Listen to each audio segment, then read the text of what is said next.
What up, a pepperoni? Hell yeah. He says, I wrote a list of some notable stuff that happened at the Game Awards from a friend. If you want, I can send it to y'all. Shoot it on over. We'll see if we can talk about it. Oh yeah, we're talking about news sometimes on this thing. Forgot. Oh God, news, gross. We've had so much that's happened. So much news, not enough nudes, Yeah, where's all the noodles at? Yeah. right? Just all these non-woke games, not nude enough. All these woke games making their bitches bald. I hate that I could just like call it out. Like when we're watching it, I'm like, I'll just jokingly say, obviously jokingly, right? I'm like, oh, too woke, and I'm like, yeah, well, I mean that's literally what the verbiage is gonna be. It's like the bare minimum. Like, oh, there's a woman, woke. Yeah. Remember, Stellar Blade had a patch for all of like what 3 weeks that altered clothing. Too woke. Stellar Blade, too woke. The one thing I do appreciate about Elden Ring getting all the noms that it did is that it kept Stellar Blade out of them. I just love that it got to tilt those little dorks off even more. You know, it's a shame that Stellar Blade is like the poster child for all this, right? When even the creator doesn't give a fuck about them. Like, Yeah, he was hanging out with Neil Druckmann. I think they knew what the fuck they were doing by Oh, they making the knew, game but I mean, the way like, he they doesn't. did, but He's not like doing it for the reason that they. sure, want. yeah, he's not being a malicious little twat about it. He just, at least outwardly. yeah. It's still so funny to me. I don't know. There's a lot of stuff from the Game Awards now that the dust is kind of settling. That is just so funny to me. Have you seen the stuff about the Wukong developers? Yeah, we'll talk about that. Oh boy, that's yeah. fun. Let me grab a couple things that I have, and then we'll start. Yeah, it's like multiple things, so it'll be a lot of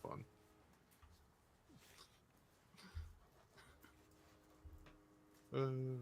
This man didn't come ready with a drink in hand. Come on. The audacity. Yeah, you always gotta stay hydrated, dude.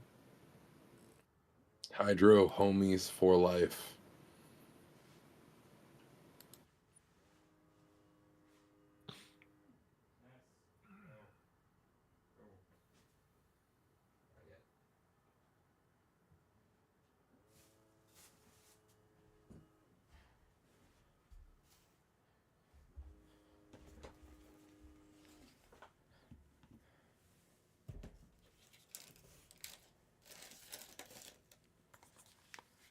All right. Is it all right? I hope so.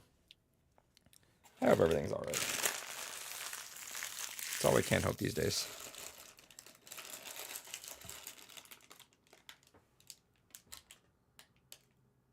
Ugh. I really hate that initial step of moving. It's just like everything is a cluster. Moving is fucking heinous. Yeah. Very much. All right. Welcome to the Blue Rubies podcast, episode number 278. I'm Adrian. That's David. That's Kels. Welcome back. It's been a minute. Hey. Stay a while and listen. And almost tonight didn't happen either because I have a lot of stuff I got to do tonight. But I refuse to let it go off that long. That'd be a bad precedent for myself personally. Plus, I feel like we're in need of some of the bro talk for now. A lot of stuff has happened, but also these are a fun little thing for us to do every week. It's been just nice for us to do that. So when it's been gone for like 2 consecutive weeks, it feels weird. It feels very weird. Throws off my equilibrium a little bit. Throwing off my groove. No more Emperor, just bad grooves. How you guys been now though? What's been going on? David, you're doing all right? You haven't been on in a long time. It's been, dude. This is the longest break you ever had from the podcast.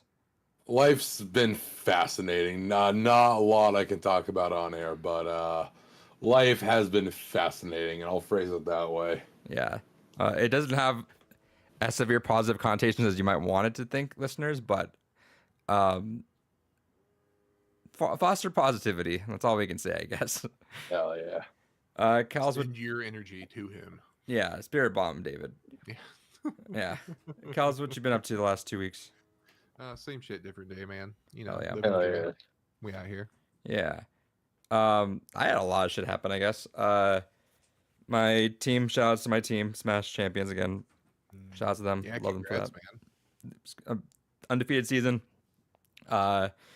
We had a esports party yesterday, and a lot of my alumni came out for that. And as my alumni were walking around, I just kind of passed by them and say out loud, "Oh, it's so nice to have a team that doesn't lose anymore." And they're like, all right, okay. So that was fun. They're all great. I love that we have like 4 generations worth of just alumni that just come in and just hang out with everyone, building cool. that up. Saw the Aquabats. Now it's you, right, David? Every so often, Someone pissed in my beer. I mean, I should have fucking known. Every so often, I'll get a random Sam Adams flavor because I'm like, you know what? I'll give them another try. They're bound to make one decent beer. I have yet to find.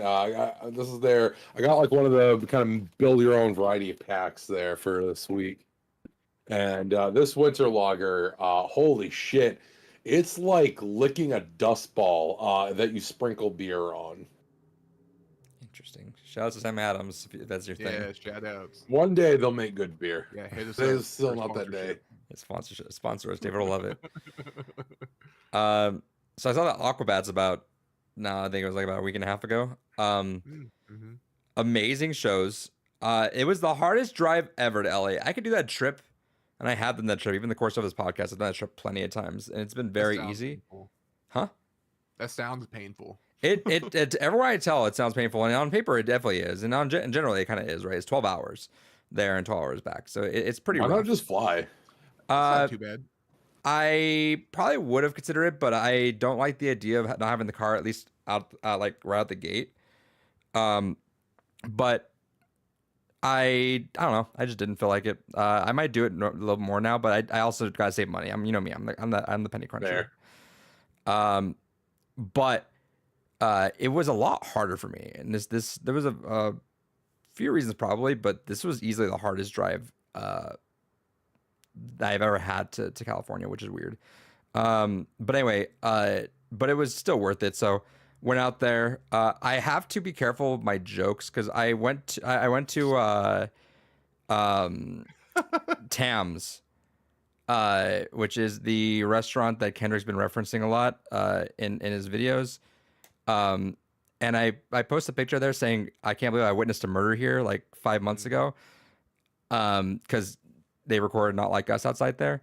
And I had about 3 coworkers come to me offering condolences. I had to be like, no, I'm sorry. I didn't witness an actual. That's not one you can post on Facebook. Yeah, I'm realizing that. That was my audience before, and it's not anymore. I thought everyone got it. Unfortunately, like that's too dark of humor apparently. But anyway, so saw Kyle. Shouts if he's listening. Great guy. He definitely wants to hop on the podcast more. I told him, David, he felt like you didn't like him. I told him that you definitely like him. It's just that occasionally, and this is at least a few years back now too. Occasionally, young Kyle was let slip a joke that is not funny, therefore got an appropriate reaction. But I tell him that you definitely don't not like you're totally cool with that. No, I genuinely have no issues with him, and like we've kind of talked about before, it's like I know that like he is also younger, and it's one of those weird things that like I have younger friends, my boss is younger than I am, but I also understand that they are also far into the category of definitely not cognizantly normal individuals. So Severely Kyle is autistic. definitely more representative of Well- the more typical well- person his age. We're getting old. What are you getting? I am fucking old. But what I'm saying by that is even hanging with Kyle, it's like it's very self-aware that it's like, yeah, we're getting old. Like it's not like how back then, Kyle was the baby of the group, right? Yeah. He's definitely like he's caught up to our age essentially, like in that kind of realm of what I mean, where it's like he's kind of like around where that is. So like I had to tell him like you definitely, it's not like you still like the guy. Just at least when we used to talk like frequently back in the olden Skype days. and early before we all got really busy Discord days. Definitely Yeah. still had a younger mindset, but I mean, dude's like settled down a lot and he's chilling. So big shout outs to our boy Kyle out there. We'll get him on a lot more episodes. I know he definitely wants to. I was like, you can Hell have yeah. 4 people, and he's like, I don't know if I can commit that much, but he definitely wants to hop on more.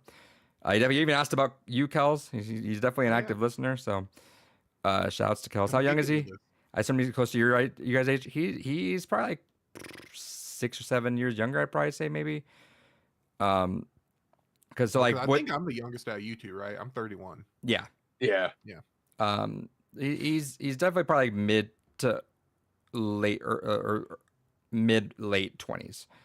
I want to say probably like 25, 26 if I'm What not a mistaken. baby. And which I mean, back when we talked like 5 years ago, that's baby, right? Like we're like, all Yeah. right, you're a child. But yeah, no, we're all getting old. But anyway, saw him. Shouts to Kyle, good guy. Shout out. And then yeah, saw Aquabats. Like I said, they put on the 30th anniversary show. So the first night was the first 15 years. Second night was the last 15 years. Amazing set list. Crowd was rowdy as all fuck the first night. Like second Aquabats were on, like it was like you were moving like a wave in the crowd, dude. You were not getting pushed around. Like you were getting pushed Hell around. yeah. Played my favorite song from them, which blew my fucking mind. Like I never thought that'd happen. I voted the hell out of that song.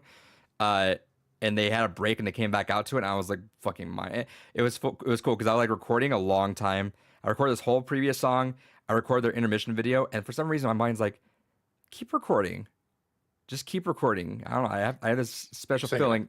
feeling in the air right now. And sure enough, they walk out of that song, and I was like, oh, so that was amazing. And then I was like on like cloud 9 leaving that show. I was like, that's incredible. That made one of the top 3 shows of all time. And there was a part 2 the next day. But part 2, I know less of their newer catalog because it's a lot of newer stuff I've been on, but not as much replay. And then a lot of it is their Aquabat Super Show that they've done, so like their kids show. So I'm not as familiar with that. I was probably familiar with like about half of the set list at least. So still a good time, less rowdy. But I will say, so here's what happened.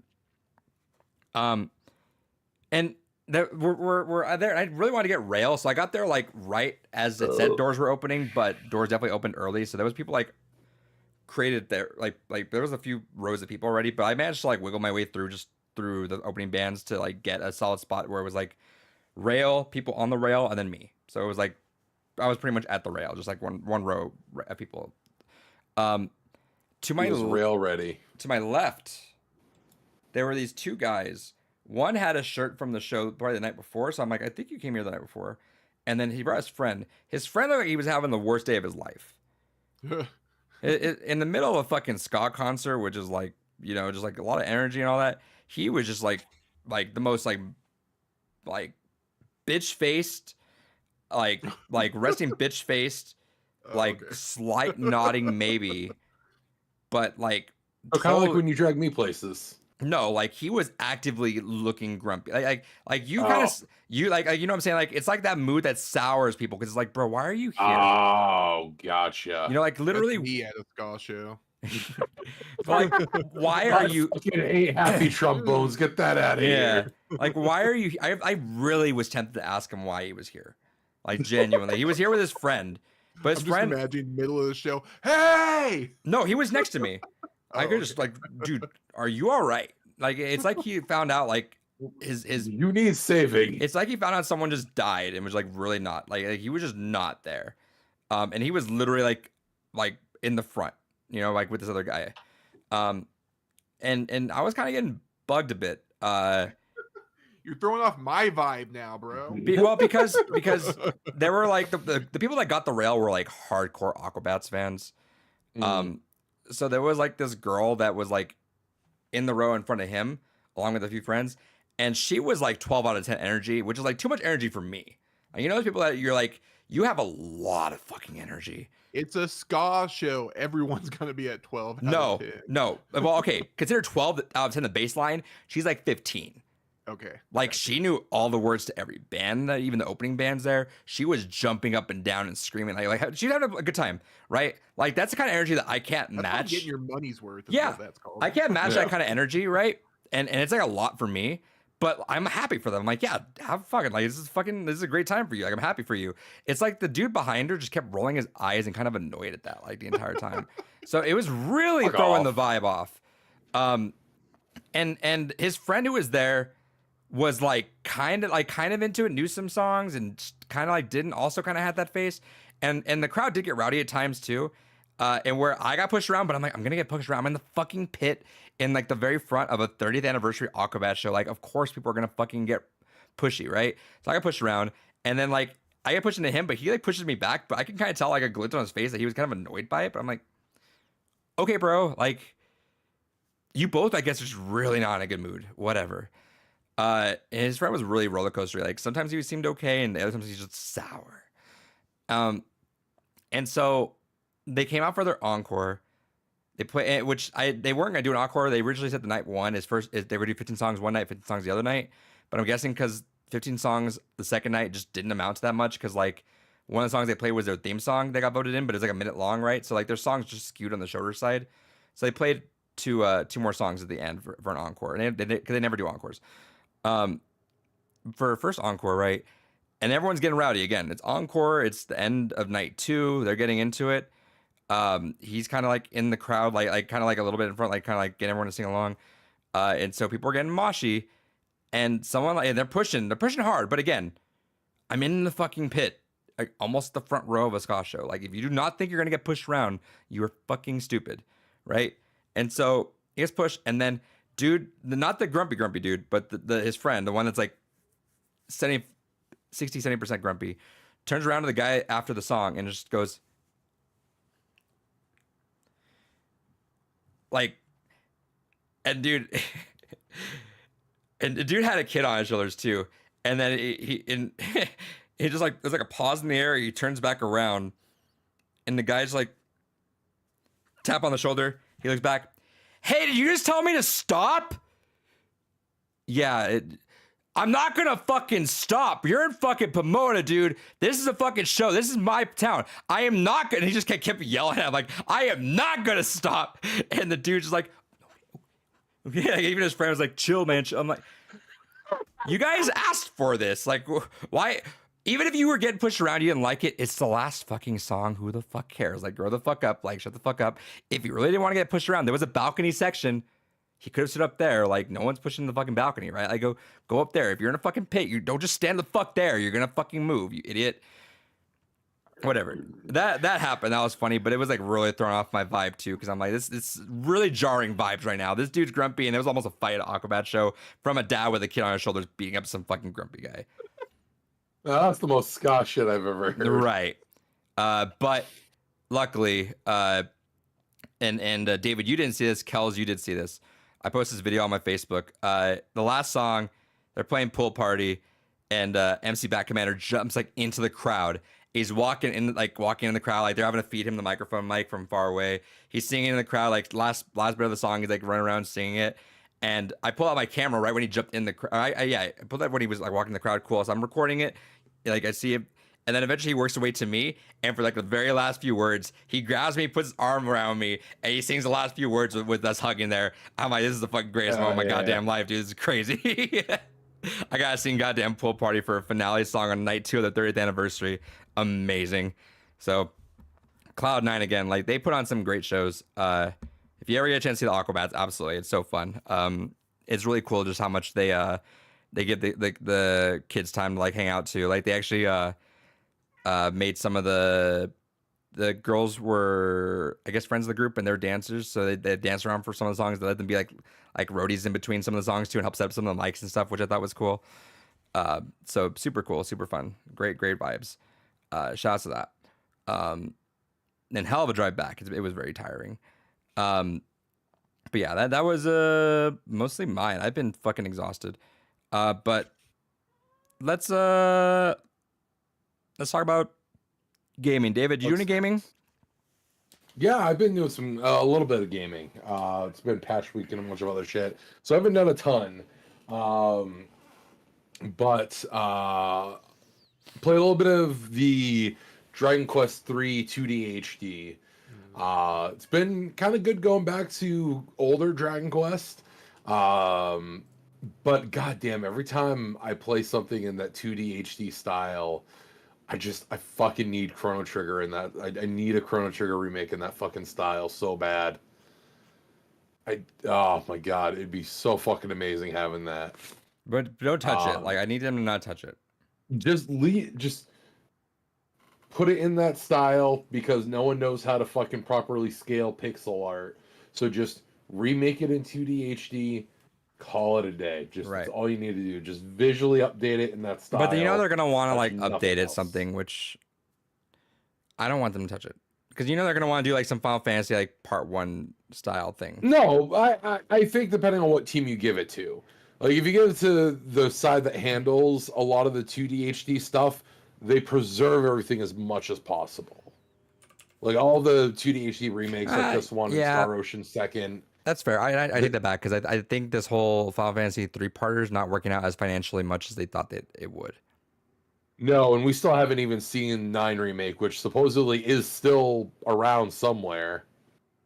Right. Then do you think? Well, they're gonna probably waiting out. They were probably waiting at least 7 to get some more sales on that before they start Well, throwing it it's out. just weird because there was all supposed to be the 9 anime, and they showed it off at a film festival like 3 years ago, and there's been neither hide nor hair of it since then either. Interesting. Yeah, and I feel like Rebirth is hitting Steam like a lot quicker than the first one did too, right? Yes, that is probably just because where they kept the same engine, the same everything else, it's just a much shorter development cycle for it.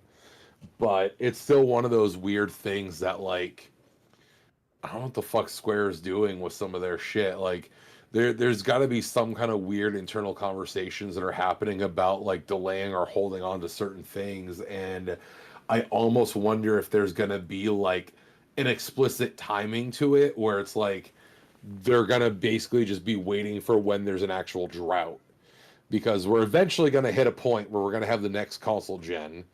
We already know that the next Xbox and PlayStation are in development. They don't fucking need to be, but they are. Well, to be fair, Uh, the next console development always starts like literally the second the last one's out. But literally this console gen still hasn't even really like It hasn't really. fully taken advantage of its current set. I'd say there's like some games that are kind of tapping in, but nothing has ever wowed me to an amazing extent. There's been little moments of things like, oh, that's cool, and you can tell that's only doable here, but like nothing crazy. No, and that's kind of the key takeaway on that is we're still there.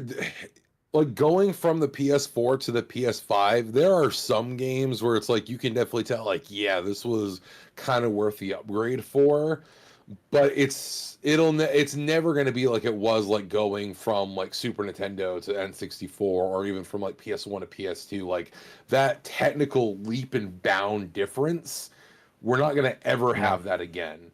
We are basically almost at the point of plateauing in what computer power can do to generate. We can only make things look so realistic at a certain point, or we needed like there's only so much more fidelity. Like right now, the kind of big thing everyone's trying to chase is 8K. That is the literal limit of the human vision of what you can have as a perceivable difference. We have hit that limit in some niche markets already. I don't want visual increases. I want like gameplay or like these special like things that would only be doable that way. You know what I mean? Yes. Like Well, we can that go. would require having to optimize their game properly. Yeah, and they're not gonna just blame it on the hardware. just Yeah, up but- graphics and oh oops, it's only 30 frames. But you don't understand how hard game development is. Like we have to spend $40 million to make a game. You don't understand. Like it's so hard. And What's that no mean? one It's wa- like I want worse looking games. I want them to be cheaper, and I want or the meme would Honestly sound though, like yeah, I think Oh, yeah. literally it's always been, and my favorite example of that is I really think we should play more, and I know I'm probably sounding like a hypocrite by not having played that much, but that kind of goes for a lot of games. BattleBit, right, David? Like that was a cool Yeah. Battlefield thing. It's like you can make Battlefield that, and I'll be fine. Just give me the scope and destructibility. Like that's what I want. I don't give a fuck about how nice it looks. I sadly can't go back to BattleBit because they switched to using an anti-cheat that's anti-Linux. Oh, So, womp. But no, like truly, that's kind of one of those wild things where it's like, I don't truly like the 16 and 8-bit eras are timeless because just good pixel art just is good pixel art. Doesn't matter what fucking fidelity it is. Good, just standard art is good fucking art. And then when we get into the 32 and the 64-bit era, we have either the weird, we're trying to like push the hardware to its limitations, weird blocky polygons, or we have the other side of the spectrum where people just went for weird, unique, distinct art styles, and those ones still stand the test of time. Fucking look at a Megami Tensei game from that fucking period, or look at some of the fascinating things that fucking Nintendo were doing. You know, there's just so many cool, interesting, distinct visual styles in that PS1, PS2 era that we're just never gonna see again outside of indies, because for whatever reason indie devs are the only ones that are like, maybe if we just put effort into creating a consistent vision of what we want this game to look like, and then focus on gameplay, we can actually create some cool shit here. But here we are. Right, but oh well. We'll talk a little bit more about that kind of stuff. Yeah. So all that is to say is, so far, it has been kind of neat going back to Dragon Quest 3. My only issue with the HD 2D is when I first played Dragon Quest 3 was on the Game Boy version back in the day. That was my first exposure to it. And the Game Boy version had a really neat minigame. And that minigame sadly was not brought back. So sad day there. But otherwise than that, it's fun. I also went ahead and played. I played some Marvel. I played a little bit Marvel, of the Marvel Rivals. the Shooty Pew Pew. Yeah, Rivals there. Because we all tried to play together, and then the Linux version, or well, not Linux version. I don't have a native Linux version, but trying to get it run on Linux was not going well. So I downloaded it on the PS5. I played a bit of that. Yeah, Mantis is a lot of fun. I really fucking enjoy playing as Mantis so far. So let's get our let's get our let's do our whole Marvel Rivals talk, because we'll talk about that for sure. So you're playing Mantis? Is that the only one you're jumping into so far? I played a lot of Mantis. I played a bit of Squirrel Girl, and I wanted to try Iron Man, but by the time I finally got a game that no one was picking him, I was fucking exhausted. Yeah. So I didn't. Hell yeah. Kyle, what you've were been you on, Adrian? You're playing Moon Knight and Iron Man? So I think my main, at least currently as of now, is Moon Knight, and have a lot of fun with him. Found out that Hela is very similar Oh yeah. to Moon Knight. She's like one of the people that everyone's calling OP. Yeah, so I've been playing a little bit of Hela. And yeah, if you're able to knock out some headshots with that, like, all right, you're good. Her special is super good. So I've been playing a little bit of that and realizing that's a good backup. Been fucking around with a few other characters. It's really overwhelming when there's so many characters, right? So it's like I haven't been jumping into so many. 33. But yeah, so I've been little by little. Finally figured out Iron Man, I think. So I've been trying a little bit of him. I did have my first PTSD to Overwatch moment where I look at the scoreboards. You know, whenever you get like, I've had a few games where we just get fucking wiped. And I started in like late too. And I look at the scoreboard and there's this fucking Star-Lord just running a fucking train on my entire team on his own, just no deaths. I'm like, all right. And so I go in, I try Star-Lord for the first time. I'm like, let me figure this out. And I try to chase him down. I almost got him. I flanked him once and almost got him, but he just happened to jump away and get. He's Tracer essentially. Yeah. But he happened to get away and got healed up and killed me back. I'm like, fuck, he went no deaths. I'm like, guys, do fucking something, please.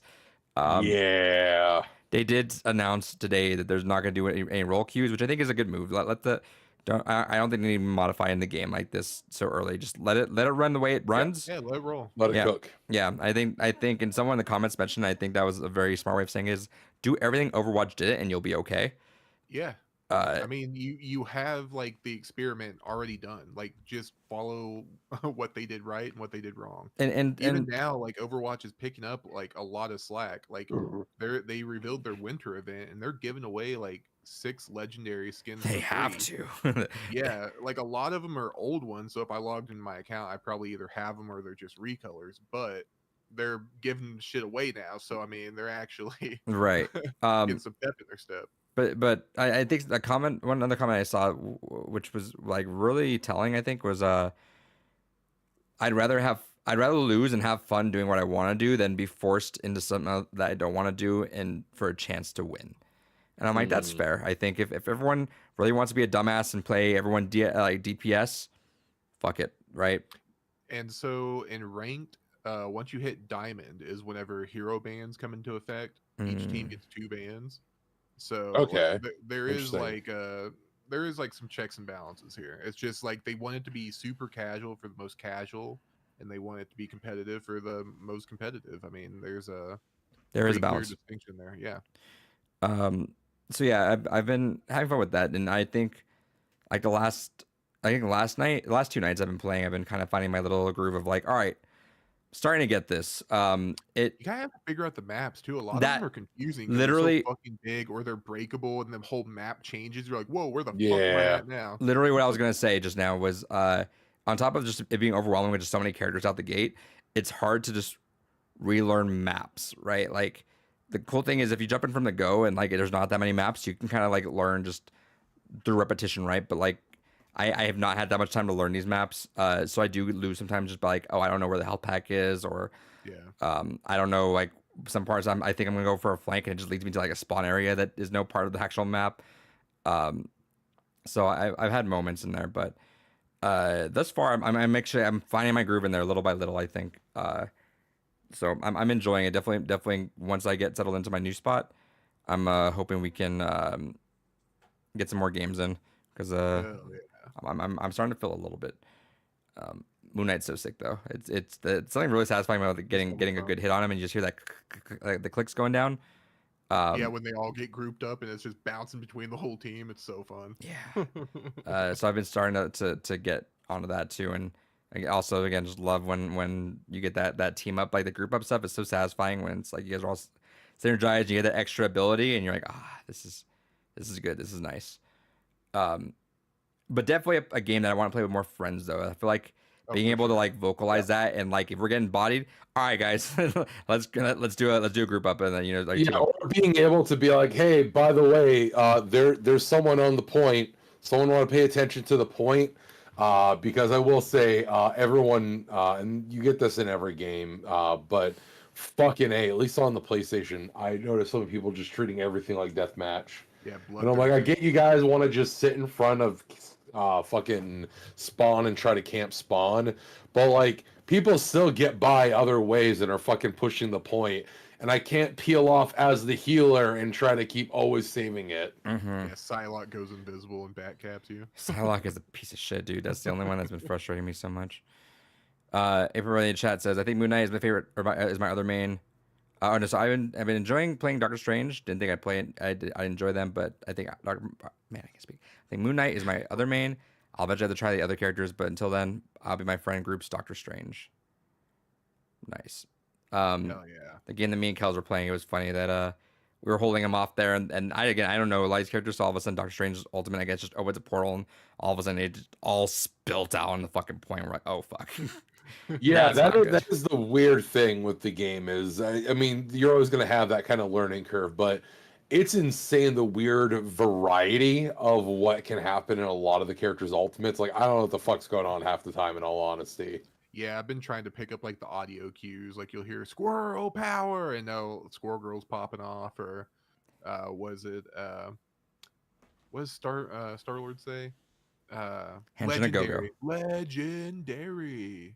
I do also I'm enjoying I'm also, as much as I don't like it sometimes too, I'm gonna enjoy the novelty factor of like this game requires a lot of just improvisation on what the fuck am I gonna do, because you don't know what the fuck's happening, right? Like once you start to get the game down, you're like, all right, I know how to handle this, but like it's really kind of it's kind of fun at the beginning, even though it could be frustrating because if it does get you a lot, it gets you a lot. But like the few times where it happens and like you don't know what the fuck's happening, but you manage to pull out like, oh, all right, hold up, I think I got it, and you kill the character. And you're like, all right, I don't know what the fuck you just did, but I fucking got you.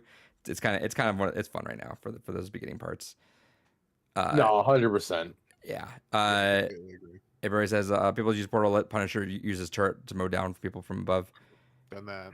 I last night I got my own personal highlight was I was shooting people with Moon Knight and I heard a turret on the other side like cross firing. So I just peeked over and just threw my Moon Knight ult on top of the Punisher. Fucked him. I got one highlight so far, and it was just because I popped my ability that boosts my own damage, and I just fucking finished off of everyone that all my entire team worked so hard to kill, and I just fucking finished off everyone. Hell yeah. Yeah, I've been playing a bunch of tank, and we were playing the other night, and I was playing Penny Parker, and I got a highlight off of because you can go. It's like Junkrat. You can just set mines at their. Yeah, I remember seeing it. I got triple off of that. It's like, oh well, Hell that's yeah. easy game. Yeah. Give me my rank. Let's go. Definitely play more. Something else we've all been playing is TCG Pocket. How's the new pack going for you yeah. guys? David, you've been showing off your luck there. So I'm playing yeah. right now. I am indeed. Yeah, no, I'm only missing like 8 cards from the new set. Jesus. And I got really lucky on just like pulling at least singles of everything. There's only, like I said, there's only like 8 cards I'm missing from like the regular numerical value, and then I have the 1 gold card. I got the gold Mew already, and then I got the Muse of Art Celebi, and I have a couple of the other full arts. Yeah, this new set fucking slaps. There's some weird, neat things with a lot of these cards. It was definitely a good breath of fresh air. It's only Just a mini set too. That's the crazy part. It's not even Yeah. a full set. I kind of appreciate the mini set though. It felt nice to just like pop open and just be like, oh, I just about have everything, and I only had like 150 some odd. Next of the... expansion's January, right? Yep. Yeah. Yeah, you already you almost got the whole thing. Yeah, I almost got the whole thing. And again, like the game is very generous too, because then it gave you new single player missions. It gave you a bunch of other new reward targets to hit. So I got also a bunch of pack points from that. And I'm at a point now where I'm back to kind of hoarding. I'm back up to like 50 pack points. And there is an unlockable for spending 60 individual times pack points to open a pack of it. So I'm basically just waiting for the timer to get to like where I have like an hour left, and then just popping a pack point to then just go ahead and get that total built up for it. But no, a lot of the new cards in it are fucking wild.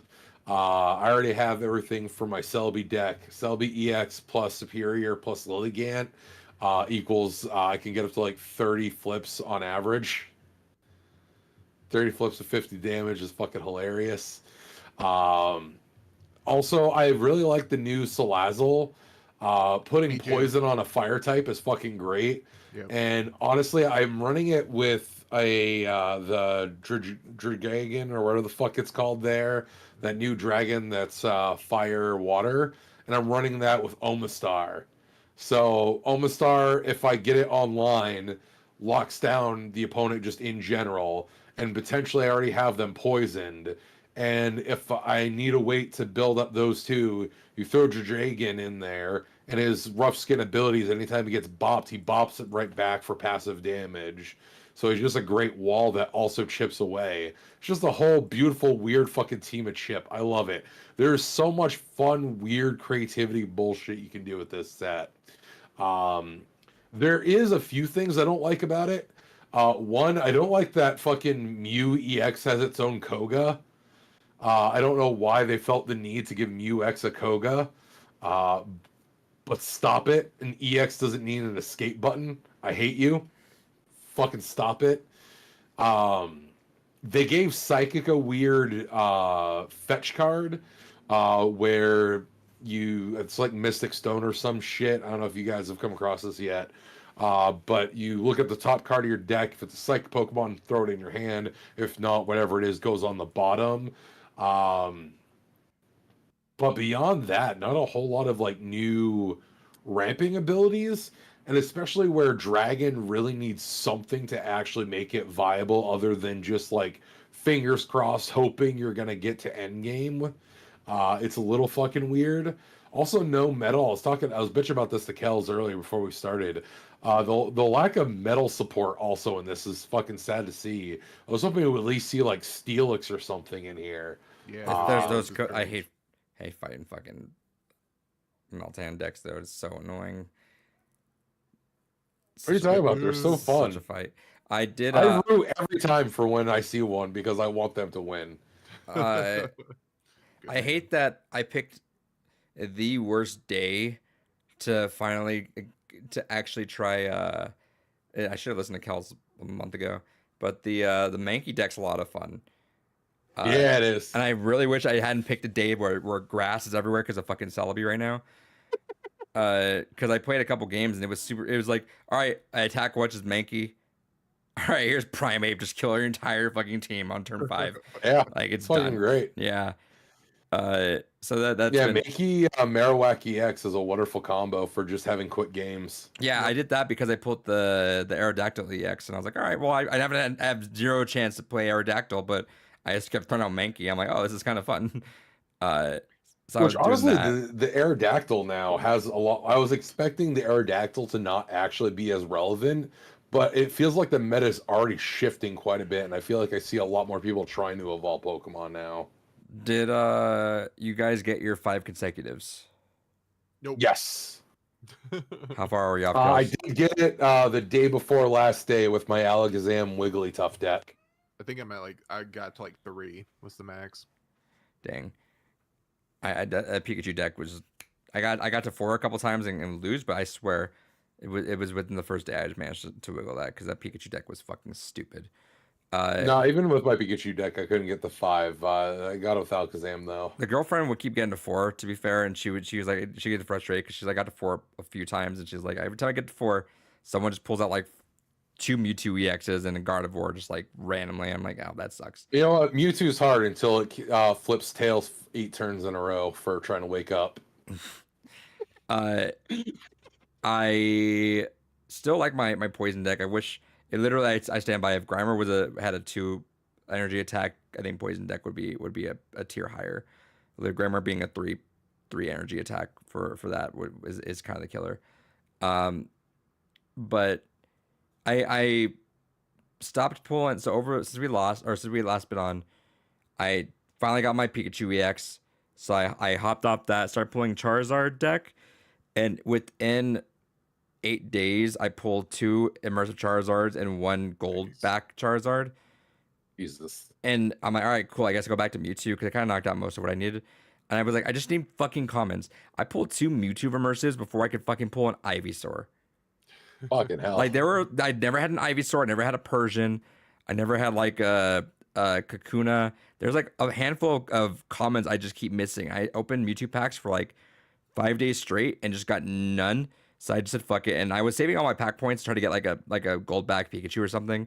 I said Yeah. fuck it, and I just cleared my Kanto, so I got the Mewtwo or the Mew immersive in time to start pulling just Mew packs. But that was annoying. I'm like, how the fuck am I just?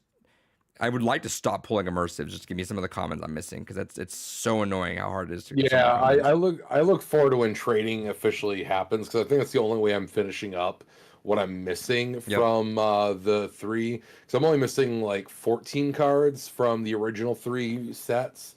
And it's just fucking shit luck on honestly the pulls. Again, similar situation. I have so many full arts. I have like 3 to 4 copies of some of them, and I'm like, I kind of don't care. If I got a play set, let me move on and get something else, please. Which it's not gonna let you trade for unequal value, which is annoying because no. I'm like I would absolutely trade an immersive for like full art like Articuno or something, or not like not the gold one, but the EX one with the the cold back. I don't know. Yeah. Like, Yeah, the like rainbow Yeah, the rainbow border one, there you go. ones Yeah, that- I'll trade my immersives for some of those. That's fine, but I don't know. I I think think those. is it immersives and then gold, or are those? I think No, the gold those back ones. are the higher one. The Yeah, gold ones are the gold is the highest. highest. Yeah, But then it's they're the immersive right crown below that, rares. right? Yeah. I Yeah, think so. and then the non-immersive full art after, or Yeah, below so fuck that. it. I have literally 3 Mewtwo immersives, 2 Charizard immersives, and a Pikachu immersive. Like I'm good. Give me other stuff. Uh, I'm complaining. But yeah, it's been fun. I'm hoping this does shake things up a little bit because I'm surprised it had such a drop that it did at a launch, right? Because it's been huge, but it really kind of came out the gates not swinging too much with a lot of stuff to do. I mean, that's the kind of unfortunate thing is I feel like this game was very much made in response to the fact that Nintendo and Game Freak realized that they fucked up with the Pokemon Online, because Pokemon Online is still popular to this day. Because, from my understanding, because I looked into it, because I've been getting so bad the itch to get back into like a proper TCG again after playing this, and Force of Will unfortunately has no digital means to play it, and I refuse to participate in anything made by WotC right now. So it's kind of one of those things where I'm like, fuck, what do I play? One Piece. No, absolutely not. I'd sooner play Weiss Schwartz. But no, I was looking into Pokemon Online, and that's kind of one of the neat things is like they did a lot between like every time you buy a physical pack, you also get a code for a free digital pack. But then they also made it so that way you could basically play, if you play decently enough in the game, you can perpetually just earn free fucking cards and free packs. So they realized that they were way too generous with that game and just made it so that way once you hit a certain point, you were basically just always generating free shit and never needed to pay for anything. So this was like, all right, how do we get that like smaller, more condensed version of the game that people will kind of be in a territory where they'll need to spend? And good fucking, you know what? If Reddit's anything to go by, the amount of people that I've seen at max level definitely shows that people are spending money on this game. Which, if you're curious, 50 is the max level. I think I have someone on my friends list that's 45 is the highest That's I've seen. crazy. That's disgusting. That's literally thousands of dollars. But yeah, no, I like it. My only like real gripe is that there definitely should be some kind of like official competitive mode. And honestly, I feel like the deck's too small. They have the price pool. They have the amount of Pokemon you can have on your bench, but they reduce the deck size by 2/3 instead of just having it. And so I feel like games are too consistent. There's still like a certain weird element with that you're always gonna have a TCG. Sometimes you get kind of fucked. You're waiting for a mid evolution and it's the last fucking card sitting at the bottom of the deck. That's the luck of the draw sometimes. But more often than not, I feel like every game I play plays out the same way where both my opponent and I have drawn half our deck by either the end of our first or second turn. And it's so weird to not have it be 30 cards and maybe make like 3 cards the kind of limit, or like 3 for most, but like really strong stuff too as the limit. Just because I feel like that adds a bit more of that variety element. Because you've already taken energies out of the equation. So that's part of the reason that, you know, it's like 60 cards is because 20 of those are typically energies, you know, give or take, depending on your own requirements with your deck building. So it's kind of one of those things. All right, you take that element out, that drop you to around 40-ish, but building a 40 card deck when you're starting with 200 and what was it, like 228 cards, something like that, in the initial set, you're not doing that. That's fucking wild to try and build around. So I wonder want to if see there's that a build up a situation little where bit. they would expand it, because the main experience I have is the TCG I play, Star Wars Unlimited. There's a format called Twin Suns. It's essentially the Commander format. Okay. So right now it's 50 cards in your deck, one ofs. But Ooh. starting with set 4, they're increasing it to 80 cards, one ofs. So I wonder if there's because the card pool is so small as of now for a Commander format. So I wonder if in the future Pokemon would do something like sort of the same, like expand it to higher capacity, or just have a new format in general. I would love for them just to mess around with some formats and just see how it is, and if they're popular, stick them around. If not, then all right. Well, that's just it, because like especially when it comes to like TCGs, people are always designing new ways to play. Whether it's like Commander, like Kel said, or fucking Pauper or Singleton. There's always so many weird, unique, interesting ways, and I feel like in a format like this, it's a great way to capitalize on some of those ideas. So, Adrian, for you, Pauper, the whole point of Pauper is basically just commons. You get one card that is uncommon rarity. So like in Pokemon Pocket, it would basically be like only 1 stars, and then you can have one card that is 2 star or diamond, whatever the fuck it is. That would be a fun format for fucking Pokemon. It'd be like fucking Littles, basically. Just all uninvolved, weak ass Pokemon just slap fighting each other. Let's fucking go. Nice. I think that'd be a lot of fun, but All right. Me too. I finished Astrobot. hell yeah. Tell us Do more you about that understand while why I it's go game of the year now? Ironically, like I've grown more and more into it. What's up, yo? I want to get it right. The Obiko, Obi-Kobe. Okiboki. Wait, say it. Obi-Kobe? Obikobi. There you go. I knew I was gonna butcher it. My bad.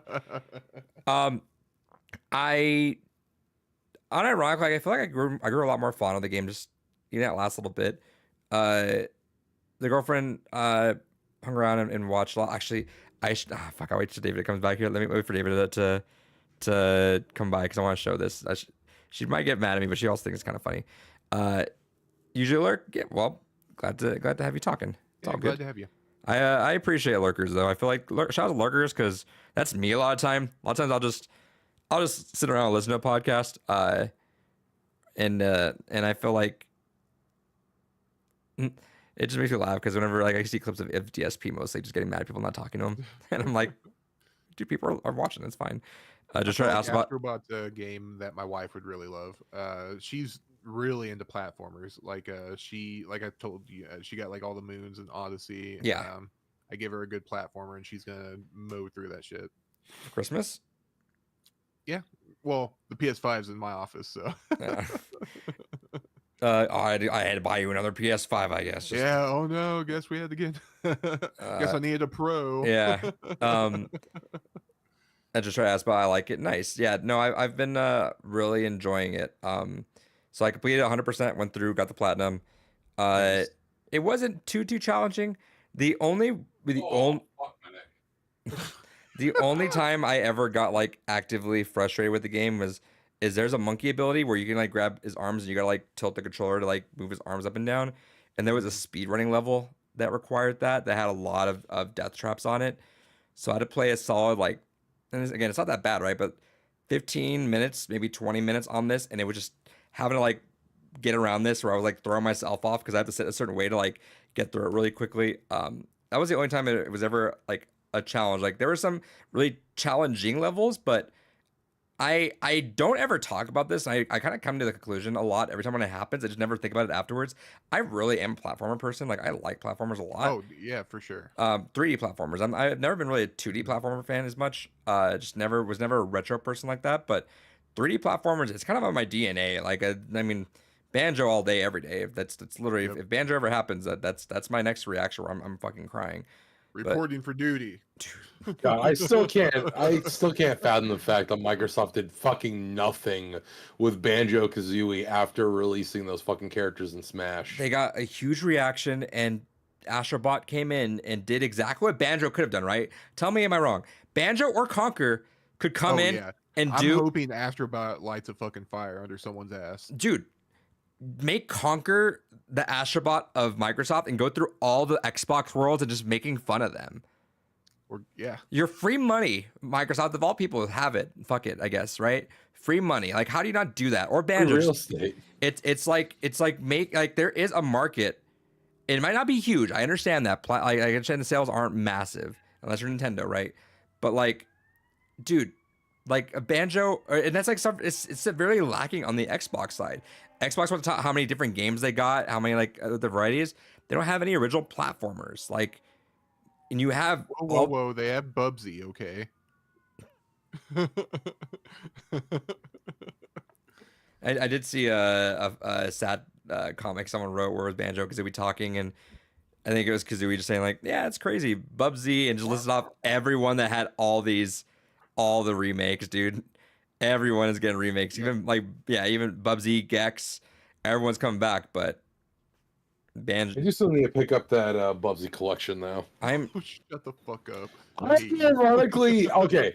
I'm gonna The be original Bubsy 1 and 2, unironically, I fucking love those games. They're not great games. I'm not gonna sit on a pedestal of like, oh no, you don't understand. Bubsy's just such an unappreciated gem. No, absolutely not.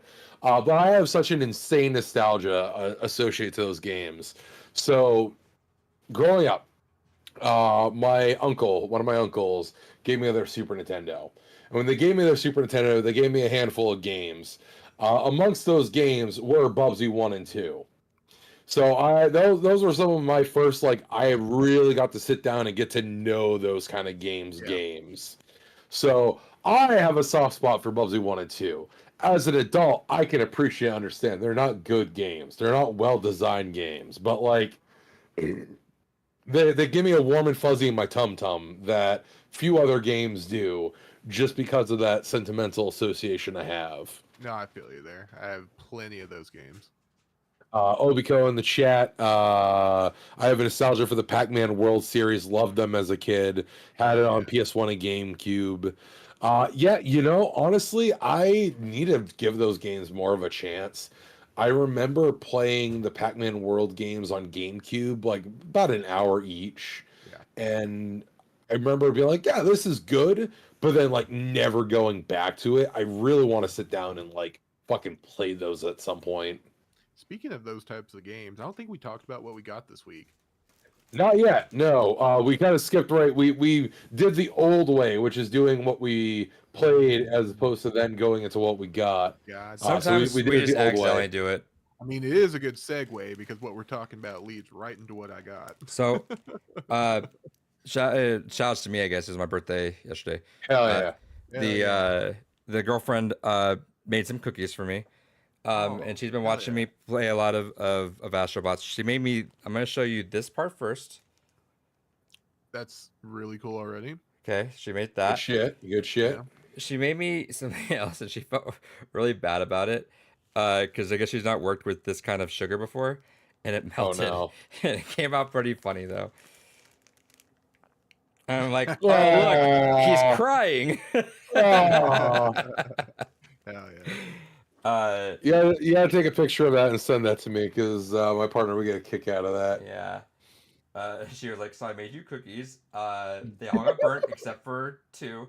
And then on the way out, one of them started melting. So you got, I guess, 1 good cookie. Like, it's the thought that counts. All right. But yeah. So let's see. Oh, there's a lot of things. Okay. Obi was saying. They want Yeah, to I'm reading through it. Nice. Yeah, Rayman would be amazing. Astrobot is crying that they won Game of the Year. That's probably right, actually. True. That is canon. That is also representative of the Wukong fans The afterwards. losers. Yeah. We just keep losing Elden Ring fans But yeah, I find myself and Silent Hill bros. Yeah. if I'm not crying, Silent Hill got snubbed completely. You guys can chill about Wukong. You guys got something. It's fine. I'm sorry. Silent Hill over Wukong for Game of the Year, but I'll let you have it. I find myself as a bigger platform fan than I think not necessarily, not that I don't admit it. I just don't really realize it, right? Because I don't play them as often. It's kind of like whenever it happened, I'm like, cool, and I'll dive in. But it's because I play so much shooters and everything else. I just don't really think about it. Yeah. But definitely, I'm definitely a big platformer fan. But yeah, 100% that. It was a good time. I had a lot of fun with it. I think I wonder if it's gonna always be it, because it really is just a PlayStation celebration.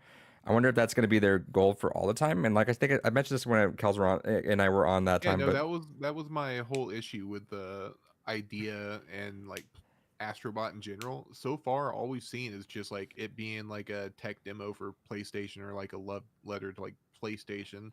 I would like to see it as its like own IP. Like, can it stand on its own? yeah, and that's what I want. I don't want it to feel like it's being held up by being the nostalgia thing.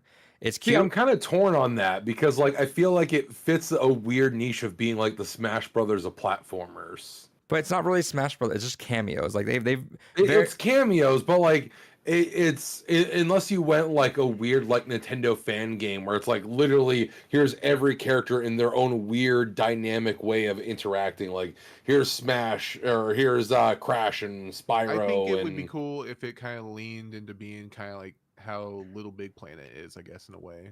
Because Little Big Planet is kind of the same way. Yeah. A lot of love and homage to Sony past and present future. I'm sure they can. I would hate for it to get niche up and like if it were ever to make its own game to not just to fall through completely. You know what I mean? But I'm pretty sure. Yeah. I forget again. I don't remember the VR game had a lot of references on it. It might have.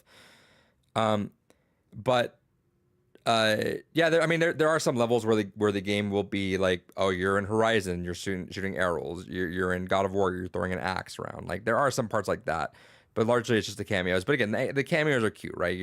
It really does play on like seeing that crossover. Like one of the trophies is get a picture of Drake and Lara Croft together, and it's like you got to time the camera to match up because Drake isn't on the couch playing Uncharted, and then Lara Croft's being chased by a dinosaur around the PS5. So you got to time. Also, the you know camera. what? Shout outs to Gex, Square Enix legend. Finally, Square Enix gets a proper cameo in the game. You know, we don't have Cloud, we don't have Sora or anyone else, but fucking A, we got Gex. I'm surprised that they don't just let Cloud like do that. Like it's like at that point, it's like it's so funny that in Smash twice, like it's Yeah, so Cloud and Sephiroth it's and so Sora. weird.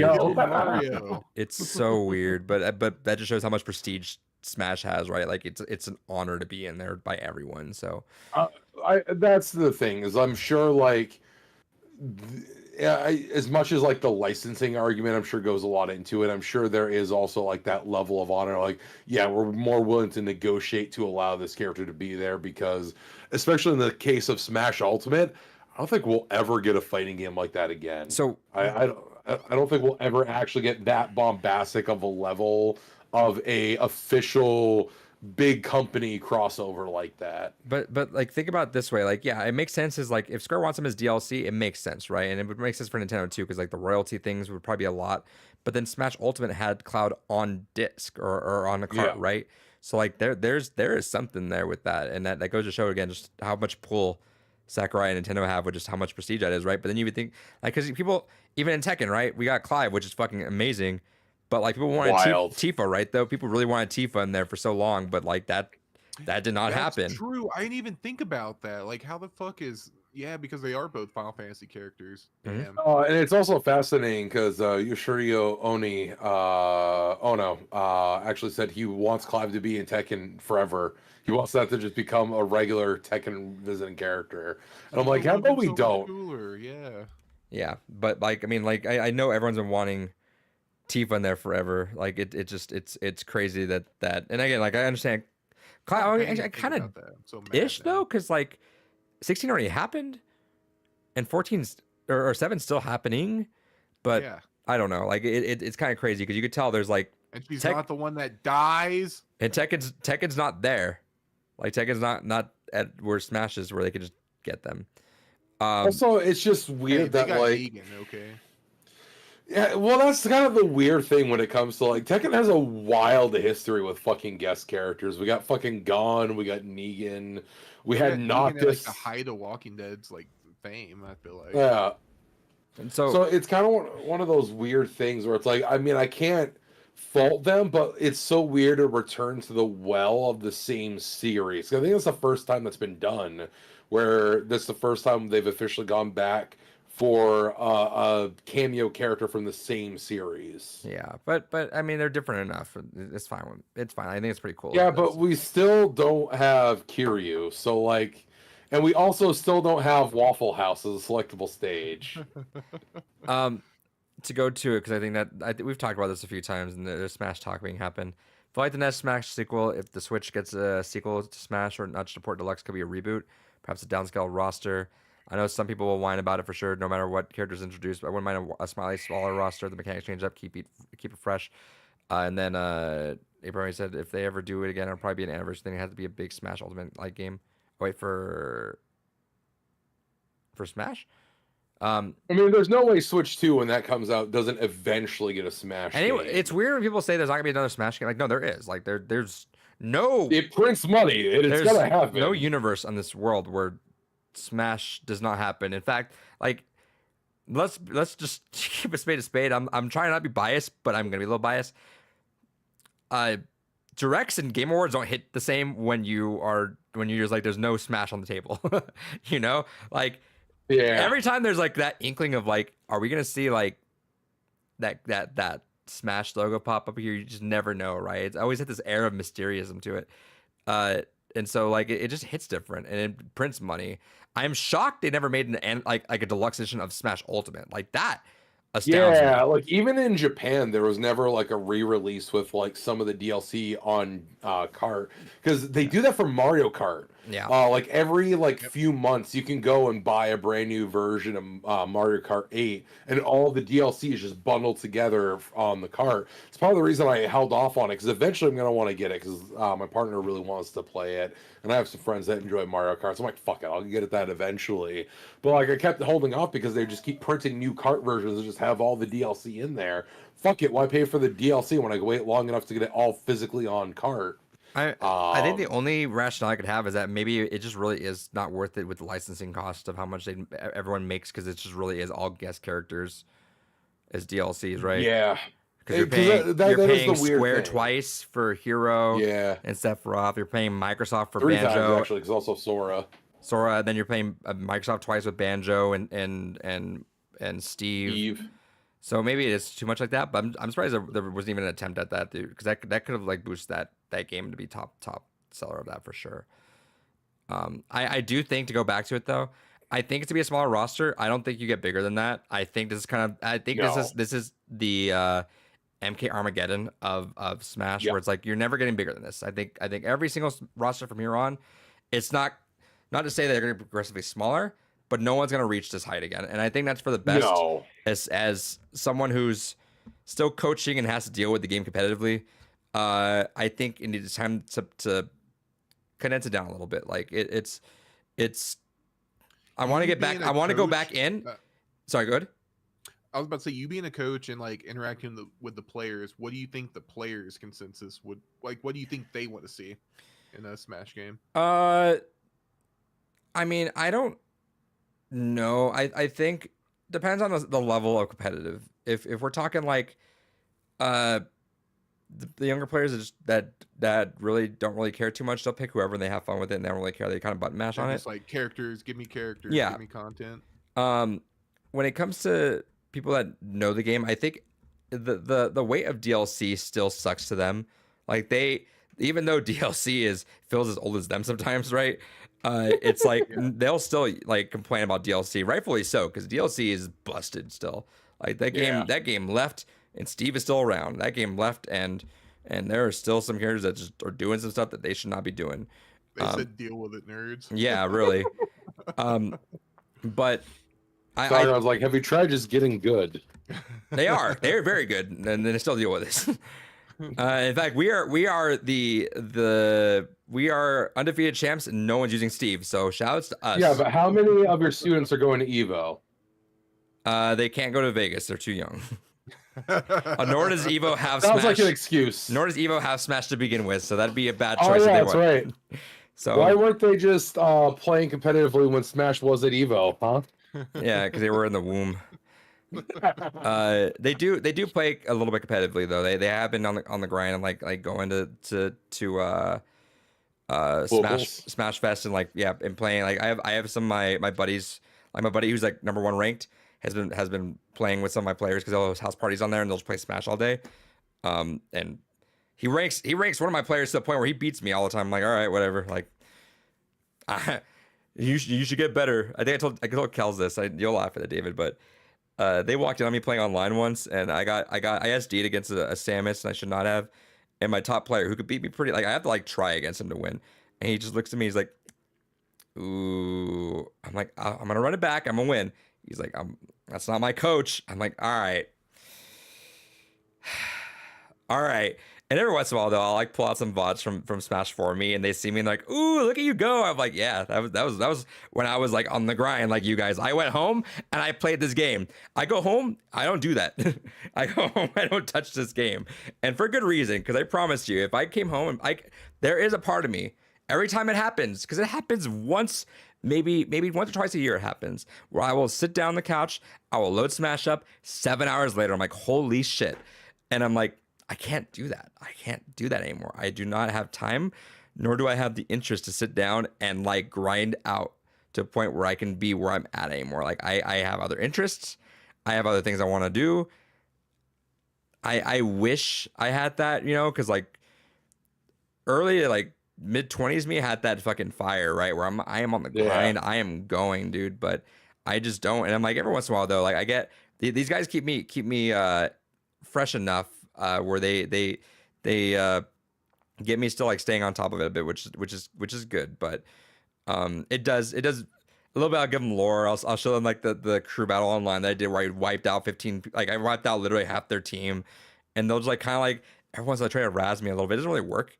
Not that way though. I try to talk trash to me. I'm like, it doesn't work on me anymore. I'm like retired. That you can say whatever you want. It doesn't matter. I used to be a lemon salesman, not anymore. Yeah, I was like. Every once in a while, though, I gotta like, I'm like, man, I really want to just like for 6 months just grind it out, get ranked in the state, and just be like, I still got it, I can still do it, and then just drop it. But it's just the time I feel commitment. like you're in that weird place where like Marvel 2 players were when that game was like 8 years old, and people realized that like, oh, the series ain't coming back.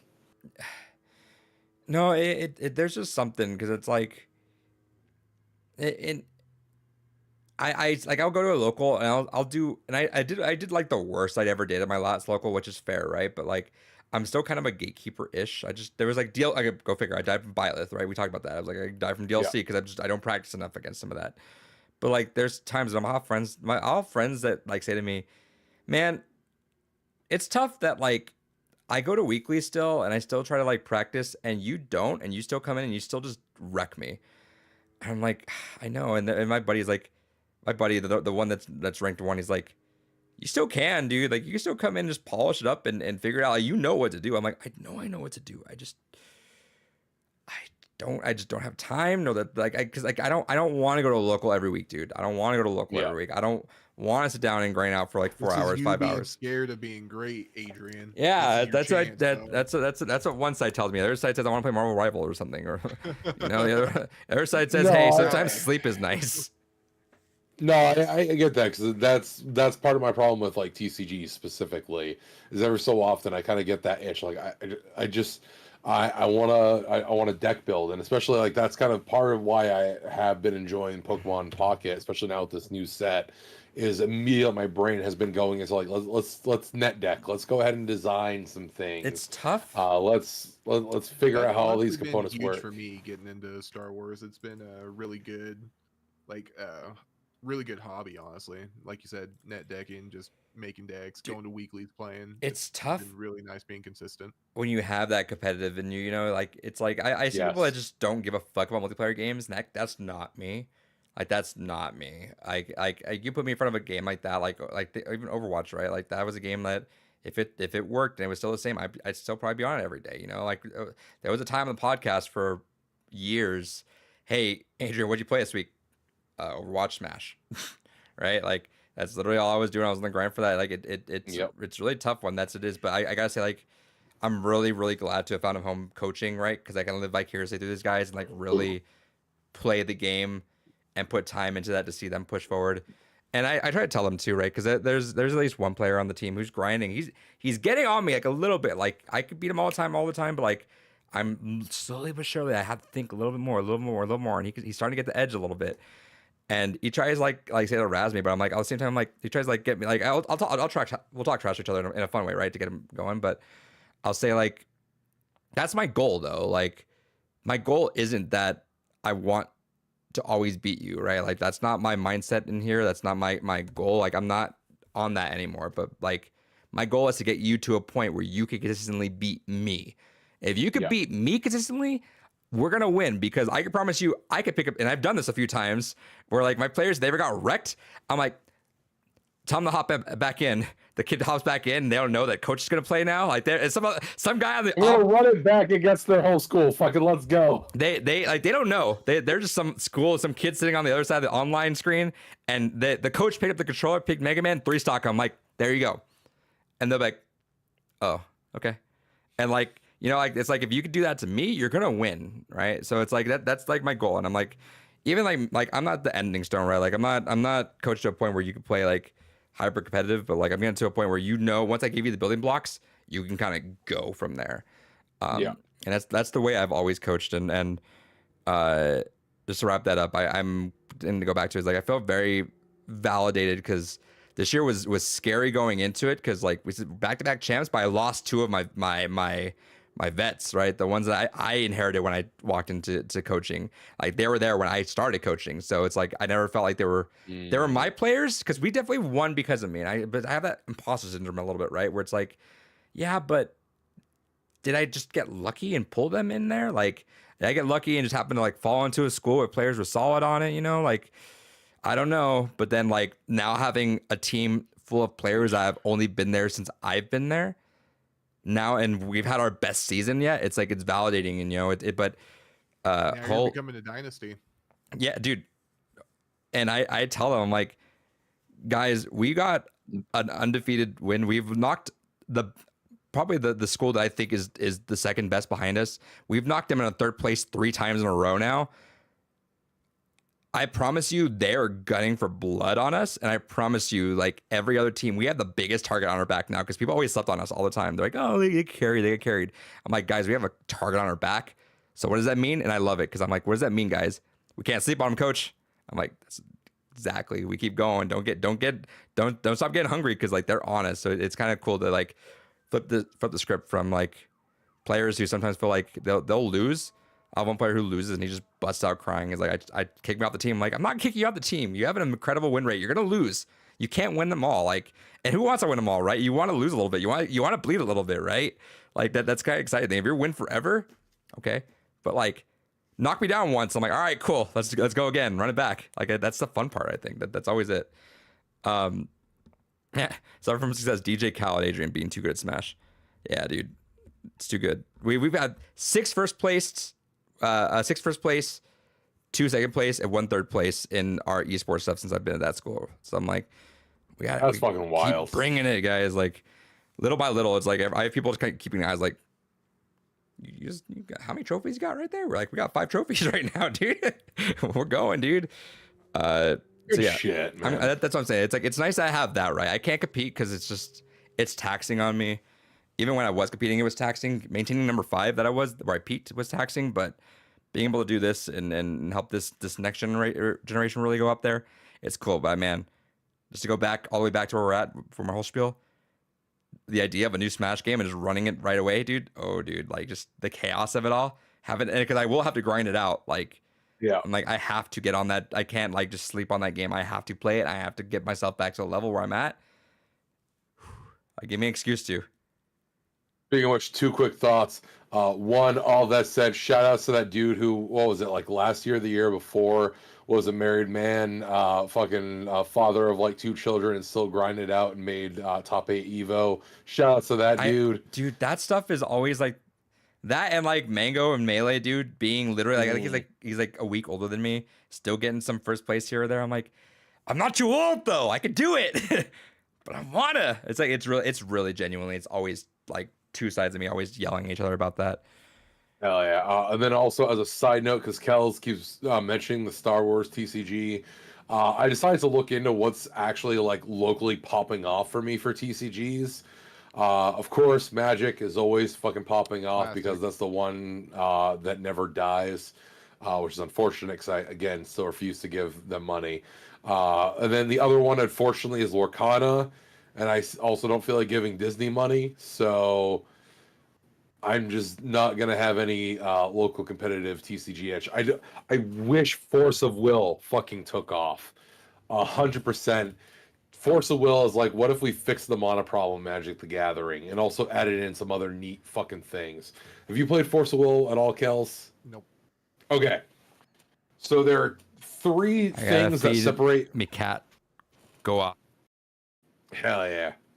All right. So there are Force of Will is basically Magic the Gathering, but there's three distinct differences. There's like surface level differences where instead of like blue, green, black, it's like, oh, water, air, earth, etc. Whatever. You know, there's still a 5-color wheel. It's just elements instead of colors. But the three big differences is one, I didn't mean to flip you off there. One, is that the way that they do mana is entirely different.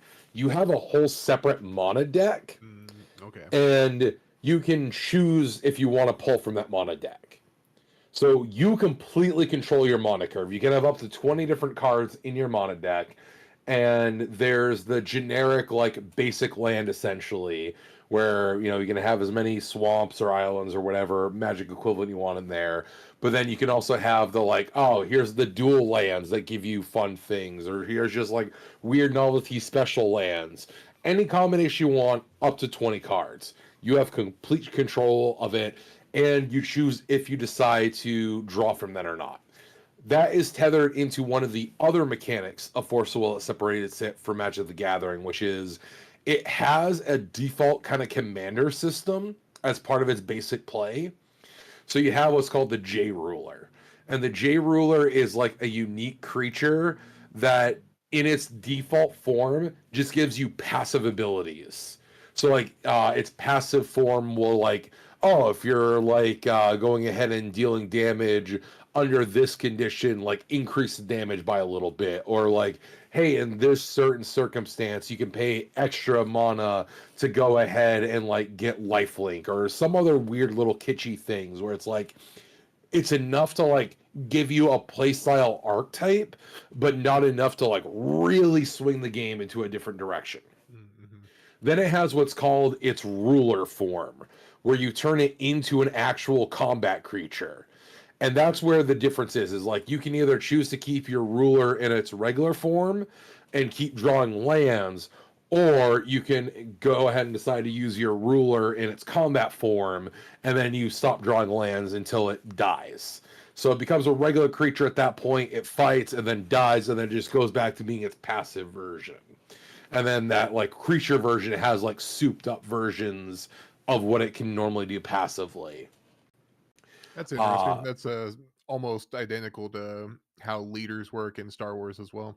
Yeah, so similar then. And then the last thing that separates it that I really actually like, in Force of Will, you can either choose to directly attack the player or directly attack a creature. Mm-hmm. Yep. So you can be like, okay, I know I could go directly for my opponent, but I know this creature is an asshole. I'm going to choose to not go for the damage on the player and go right for the creature and force the combat against them. I think that's such a wild fucking sweet change of pace, honestly. Yeah, and that's another reason why I like Star Wars, because it has the same function, except there are certain units, they're called Sentinels, which is pretty much their wall. So, I mean, you have to attack them, take them out first. But yeah, that's the same way. You can attack base, go face, if you're trying to aggro race them, or if you're trying to tempo them, you can just directly pick a unit that you want to attack. Oh, fuck, man, that sounds like Star Wars actually probably would be kind of vibing with me, but it's fire. But yeah, so shouts to Force of Will, fucking great TCG that unfortunately doesn't get a lot of love, which is also unfortunate because it's a stupid cheap card game to play. You can buy booster boxes for like $40. It's the best part. Ooh, 20 minutes ago, Marvel vs. Capcom Infinite and Beyond launch trailer, the free large-scale fan mod releasing on December 20th came out. Hell yeah. Shouts to yeah, Maximilian Max, spending like $20,000 plus for a free mod. Good shit. Right. What a nice guy. Like that sounded somewhat sarcastic, but it's not meant that way. No, like truly, I wish I could have the same level of passion that he does for Infinite. But well, let's be fair. If you had Maximilian money, and you were kind of just chilling, I feel like you would also be of the mind of like you would fund random cool things here or there for the sake of like I want this alive. 100%. If I had fuck you money, and I've talked about this with people before. I would fucking put out like hit lists for fan translations of games I've always wanted to play but never had the opportunity to. Yeah, here's fucking 10 grand. Someone go fucking translate this shit so I can finally fucking play it. Say fucking Sega Gaga, I want to fucking play that. Someone go fucking translate that shit. Here's some weird niche Shin Megami Tensei game that hasn't gone a translation yet. It's fucking 30 years old and no one but me cares about it. Here's fucking 10 grand. Someone go fucking translate that. He'd get the SMT board game actually made. Well, oh man, we'll talk about that in the news because that has been an insane fucking thing I have wanted to talk about. So But that has been insane. But I gotta pee. Adrian, you talk about what you're gonna talk about, and or talk about what you bought. Either way, I need to pee. It's funny. I only know about that because I've been looking into a board game, and I've just by proxy seen that news. yeah. I do need to start prioritizing some news. We'll probably go over just the major announcements from Game Awards. Even though Game Awards was a slobber knocker. Yeah, it was crazy how good it was too. Like I've been going back and like checking out just like funny reviews or just people like watching and seeing like what their general thoughts on it was, and they're all in agreement. So like, yeah, no, that was a banger. That was good. It slipped past me. I didn't realize. I thought some other team was making Okami. I didn't realize that Kamiya Yeah. restructured Clover. Yep. Which It's Clovers now. Clovers, and dude, I've always said Beautiful Joe coming back is like It's right there, dude. it's one of my like fever dreams. Like right there. fever dreams are like I've always told like people if like if he was like one of the ones in Smash, so like if never like Beautiful Joe 3 or like he shows up in Smash or something, I will fucking freak out. And it's so real now. It's like right there to the point where it's like I will buy copies of Okami. Like everyone support the hell out of this. Like this needs to happen. Oh yeah.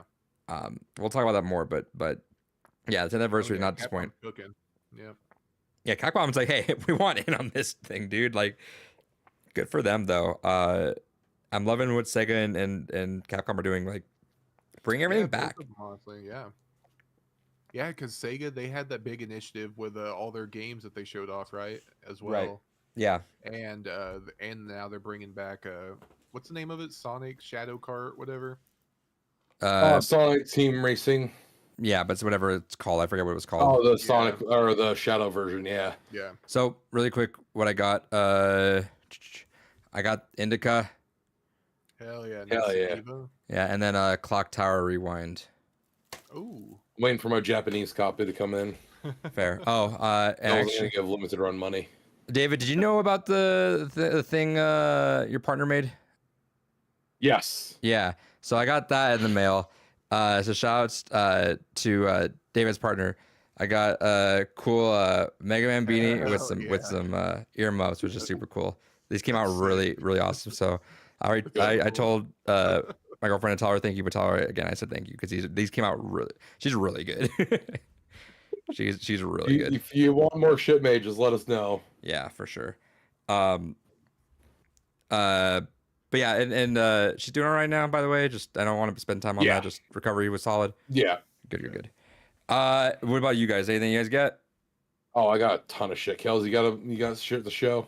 Yeah, I got a pretty easy one. We're talking about just those warm, fuzzy feeling games that we like to play and talking about 2D platformers.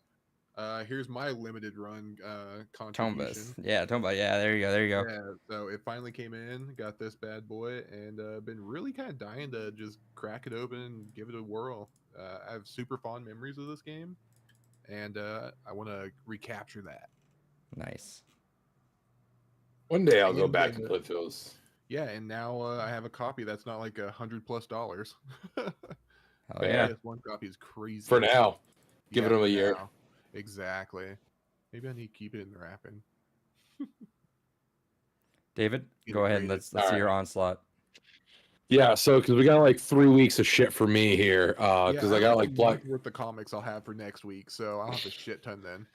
Yeah, I'm still waiting on some of my Black Friday shit, because I unfortunately did splurge for Black Friday, but the Black Friday shit I'm waiting on at this point is from Japan, so that'll happen eventually. But I'm gonna do these in kind of console order for things. So we're gonna start with some Xbox stuff. I got Xbox Live Arcade compilation disc. Now I'm officially at this point only missing like 3 of the digital compilations for Xbox. Um, I got Agents of Mayhem for like $1. Yeah, I hell was gonna yeah. say that's about for how cheap I've seen that game. That's about fair. And then I got this just because I wanted it. I have the collector's edition for this game, but this has the DLC all bundled in, so I was like, "Fuck it, why not?" I got it for dirt cheap. World of Final Fantasy Maxima. Honestly, fun game.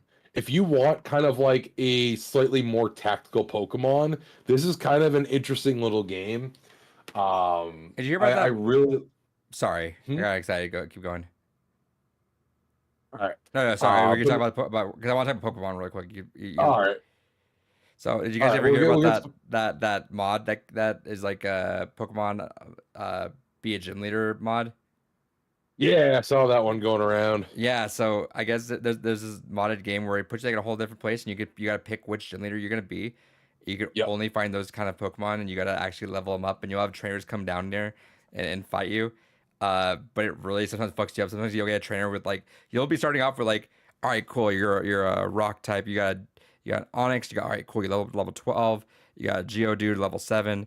Here comes someone with Lucario level 35, and you're like, what the fuck? Yeah, it's fucking great. There are some insane Pokemon fan games out there. Honestly, the one I always recommend the most just because it's so creative and so wild is Pokemon Infinite Fusion. It's a Pokemon mod where like you can fuse any 2 Pokemon together to create a new distinct Pokemon, and they have custom sprites for almost every single combination of the 1,000 some odd Pokemon that exists. Right. It's fucking wild. Highly recommend it. It's a lot of fun. But I know of that gym leader one. I've seen a couple Let's Plays of it. I haven't played it myself, but it looks a lot like a lot of fun for that one. Speaking of things that could be a lot of fun, I got some more Evercade cartridges. Again, I must always keep a complete collection for this fucking console. I have yet to miss a game release. I have intend never to. Uh, Again, a console I never expected to actually fucking survive. Here I am, like 6 years later, still buying every goddamn game that comes out for it. Thankfully, they're still only releasing at $20 a pop. Although now some games are out of circulation or going for like 100 plus. But you're good. You're good. So, yeah. So luckily, I am in that category of I was there from the beginning, so everything's dirt cheap for me. But what a weird thing to still survive. And then speaking of weird things, I got fuck. I'm not even gonna attempt to pronounce the Japanese on this one. So I've cleared my 6-pack of variety beers, and it's starting to kick in. But this was a really Damn, neat Adam's Saturn really talking game. shit. Hell yeah. No, this is a really neat Saturn game by Warp, the company that made D and a bunch of other games. This is a adventure game that is designed for deaf people. Hmm. No, scratch that, reverse it. Blind people. I was about to say, so they it's read like- it. Yeah. No, it's meant for blind people. It's really kind of a fascinating idea. It's Kazi knows something real sound. Really, really distinct thing. And he also did, oh fuck, I forgot about this. He also did a really neat thing where there's like actual plant seeds in here. So the idea is that you would go ahead and kind of make the world a better place as well by planting some seeds and kind of getting some more forestry kind of going. Really, the whole history of Warp is fascinating, including its creator. That guy was the epitome of fucking fake it till you make it. He also held fucking the sound guy behind the Terminator films hostage until he made a soundtrack for one of his games. The little known YouTube channel, Stop Skeletons from Fighting, kind of an indie guy. I don't know if you've heard of him. Has a really good video talking about him. Highly recommend it. But aside from that, continuing on, let's go to the Nintendo stuff here. I got Fire Pro Wrestling 1 for Game Boy Advance. Really fun version of Fire Pro. Also got Wing Commander for Super Nintendo. Not a good version of Wing Commander. I always recommend, if you're going to play the Wing Commander series, just fucking play them on PC. But it was $1, so fuck it, why not? This is kind of a fun oddity. I got this for like $4. There is barely fucking any information on this goddamn game on the English-speaking web. It's something that at some point I'm gonna have to like start going through like Japanese search engines to try and find out more about it. It is a Doraemon movie tie-in film for a Doraemon film that only came out in Japan. And I can only find the same like 2 sentences copied and pasted between Wikipedia and fan sites and other shit where it's like, I don't know, it's a fucking Doraemon game based on the Doraemon film of the same name. And like, it's got a winter theme, enjoy. So there's no fucking real information about this fucking game. I have no idea anything about like I know Doraemon. Doraemon has existed longer than I have, but it's just one of those weird fucking things that like it's not often a series that is so long running has so little information about it for one of its releases. So I thought it was fascinating to get for the collection, so that's why I got this one. And then on the Switch, we got the Great Ace Attorney Chronicles. I thought I had this already, but I didn't. So now I do. So now I can officially say I have on the Switch every single fucking Phoenix Wright goddamn game. Love that. Like, I love Capcom for really doing that. 100%. Fucking chef's kiss, Capcom. Fucking stop being cowards and give us Breath of Fire re-releases. Also, where's Beautiful Joe? Give us, you missed our talk about that. We'll talk about that again. All right. And then last for Nintendo, and then I got PlayStation after. I caved and I got World of Horror Physical on Switch. I was gonna go with the PS4 version, partially because of trophies, and partially because I guess the PS4 version does get patches like a couple months before the Switch version. But I decided to go with the Switch version just because I can rip Switch games. So I decided to go for it. All right. And then lastly, let's go for some good PlayStation enjoyables here. We got a Monster Hunter spin-off game that's all based around the Calicos. Good shit. I have no idea what the fuck it's about. It's in Moon Runes. And then, of course, we have Marvel, baby! Marvel. It's been so long since I've been on this podcast that this has actually been out for a period of time physically, and now I can officially show it off. Hell yeah. Fucking beautiful. Like goddamn Christmas. And then this was another one of my Black Friday pickups, but Vernal Edge. I've heard amazing things about this. Looks like a very beautifully handcrafted kind of Metroidvania style game. Very excited about this one to play that at some point. And then some new releases that came out that I picked up. Raging Bites. I honestly forgot I even pre-ordered this game. It's a budget game that is a survival horror RPG. So I was kind of intrigued by that concept. I'm always excited to see those two genres blend. And then lastly, we got some more real shit. We have, of course, Fantasian Neo Dimensions. Because, again, got to represent the OG Final Fantasy creator. Yeah, and then there's other things I bought that I'm waiting for them to arrive. PlayAsia usually always fucking takes like a month, sometimes 2 months for shit to arrive. So the rest of my Black Friday shit will be here by then. So yeah, with that, Real quick, I forgot to show this off. I went back into Hot Topics at the mall, and they had the As shirt that I one wanted. does. Unfortunate how it turned out, but this is still a sick ass shirt. Hell yeah. Hell yeah. Yeah. wish you Also, got an it's so anime. unfortunate. Very unfortunate, but just sick as a shirt, I think. Yeah. One of my Black Friday pickups, I don't think it's gonna be in until like January, so that's kind of Yeah. unfortunate. I mean, give it 2 weeks, we'll be there. It's fucking. We're almost done I this know, year. It's so fucking crazy. wild. So Adrian had his birthday. Mine is in a couple days. Fucking wild. love Jujito. Shame about the show. Agreed. It's unfortunate. I Yeah. think they should have just That didn't happen. should have It was just- one episode. yeah. So here's the thing: is we're running low on time for the night, but we do need to talk about Yeah. Game Awards. So we're gonna go through the big boy announcements. Okay, real quick before you do that, can I just real quick Yeah. on the Shin Megami Tensei board game? Yeah. All right, I will kind of speed run this a bit. I won't go to my usual diatribe. All right, so the Shin Megami Tensei board game happened. It was a fascinating dumpster fire. Did you two follow it at all? Kells did. Faintly, because I myself am getting into another tabletop, and I've seen a little bit about it. Okay, so That's currently I being kickstarted as well.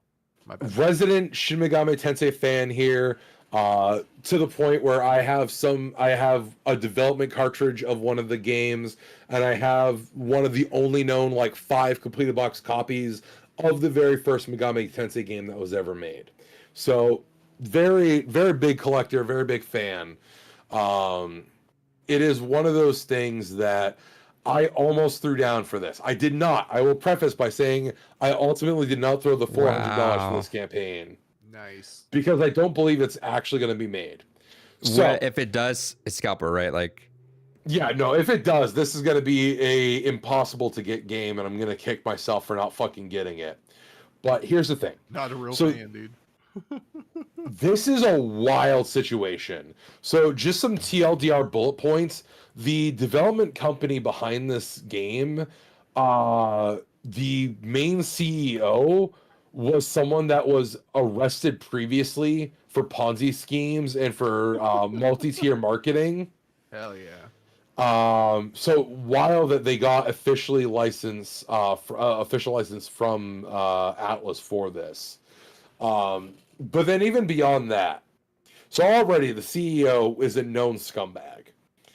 But then there's also the element of like when the game launched, there was $300 for the early bird, $400 for the main game, 72 figures. Already, that's fucking insane. Anyone other than Warhammer fans are fucking crying at the concept of paying that much for fucking minis. Warhammer fans, unfortunately, just are willing to go ahead. Big Dave is not bigger. Big Dave has actually been losing a tiny bit of weight, not a lot. I was But thinking, Big like, Dave height. has.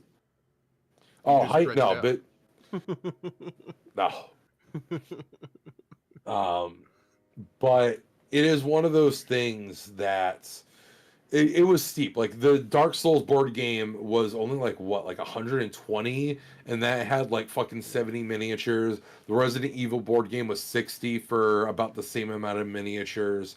There's been a lot of big video game tie-ins that have been comparable, but we're going for a lot less. And the other thing is that there was like no information on how the fuck this game was played. There was no information on when a rule book would be released. There was no information on like a timeline beyond just like, it should be out sometime next year. Don't worry about it. And there was also the omission that they used AI and everything. So there was like, okay, that's weird. Fast forwarding quite a bit of thing. Halfway through the campaign, they finally post a gameplay video after promising they would do one. The gameplay video is a hyper edited, like 40-minute video only in Japanese, with them occasionally like saying a few things in English, but for the most part, it's predominantly in Japanese, no subtitling, and it's not even a full playthrough. It's heavily edited segments of them playing the game. So people still have no grand idea of how this is played. how long did it take for you to like drop out? Because I know you held on for a long time because this is A your week. thing. it took me a week to back away. What was the edge? The edge was in the initial. I mean, one, the AI already, the fact that they admitted to using AI already had me kind of skeeved, but they started answering questions, but they only did one round of answering questions, and it was copy and pasting results to a lot of responses. And the three key things for me were that one, they were intending to, on everything, just have the Japanese printed and then the English AI translated underneath it. So all the cards would be like that. The rule book would be like that. Even if it comes out, it's going to be so lame. Exactly. And then they also said that even though this has been in development for 7 years, they've been playtesting this for 7 years, they have a finalized rule set ready to print. They finally admitted after about a week and a half that, oh, well, we might need to change and redo the rules entirely. You've been working on this for 7 years. What do you mean you're suddenly going to need to redo the rule book from scratch? And then the third thing was that they refused to release the rules. Every single board game, tabletop RPG, fucking TCG that I have backed on Kickstarter, and my dumbass has backed a fucking lot. I have given a lot of money on Kickstarter, more than I should, and surprisingly have been scammed very little. But I have never heard of a TCG or a board game or a tabletop RPG that didn't give you some sampler rule set, that didn't give you a quick start guide, or like, here is basically everything you need to print and play this right now to figure out if you like it or not. And they refused. Yeah, the one I'm getting into, Trench Crusade, that's what they have. Like, their whole rule set, it's free. You can grab it, get the PDF, print it out, whatever. They're selling the book is what they're doing. Yeah. And here's where it gets even worse. So they kind of went radio silent after responding to messages for the first week. And then people were like asking like for updates. No response, no information. Then randomly out of nowhere, they started responding to a weird comment. One of their developers on Twitter talked about how they were hoping to go for like CMON type of quality. Anyone that's big in the board game space is probably familiar with CMON. They do a lot of miniatures combat games that tend to be like fantasy tabletop, like pseudo almost tabletop RPGs. They do like the Super Dungeon Pixels and Super Dungeon Tactics, things like that. Really good fucking games. I buy their games less for their rule sets and honestly more for their minis more than anything else. But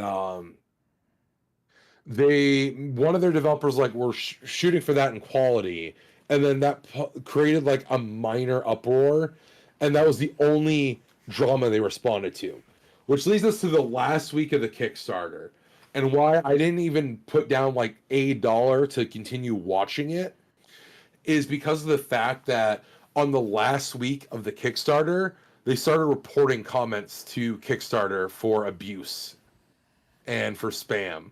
So every single comment that was calling them out on the red flags in the campaign suddenly were not visible because they reported to Kickstarter staff for the last week of when funding could happen.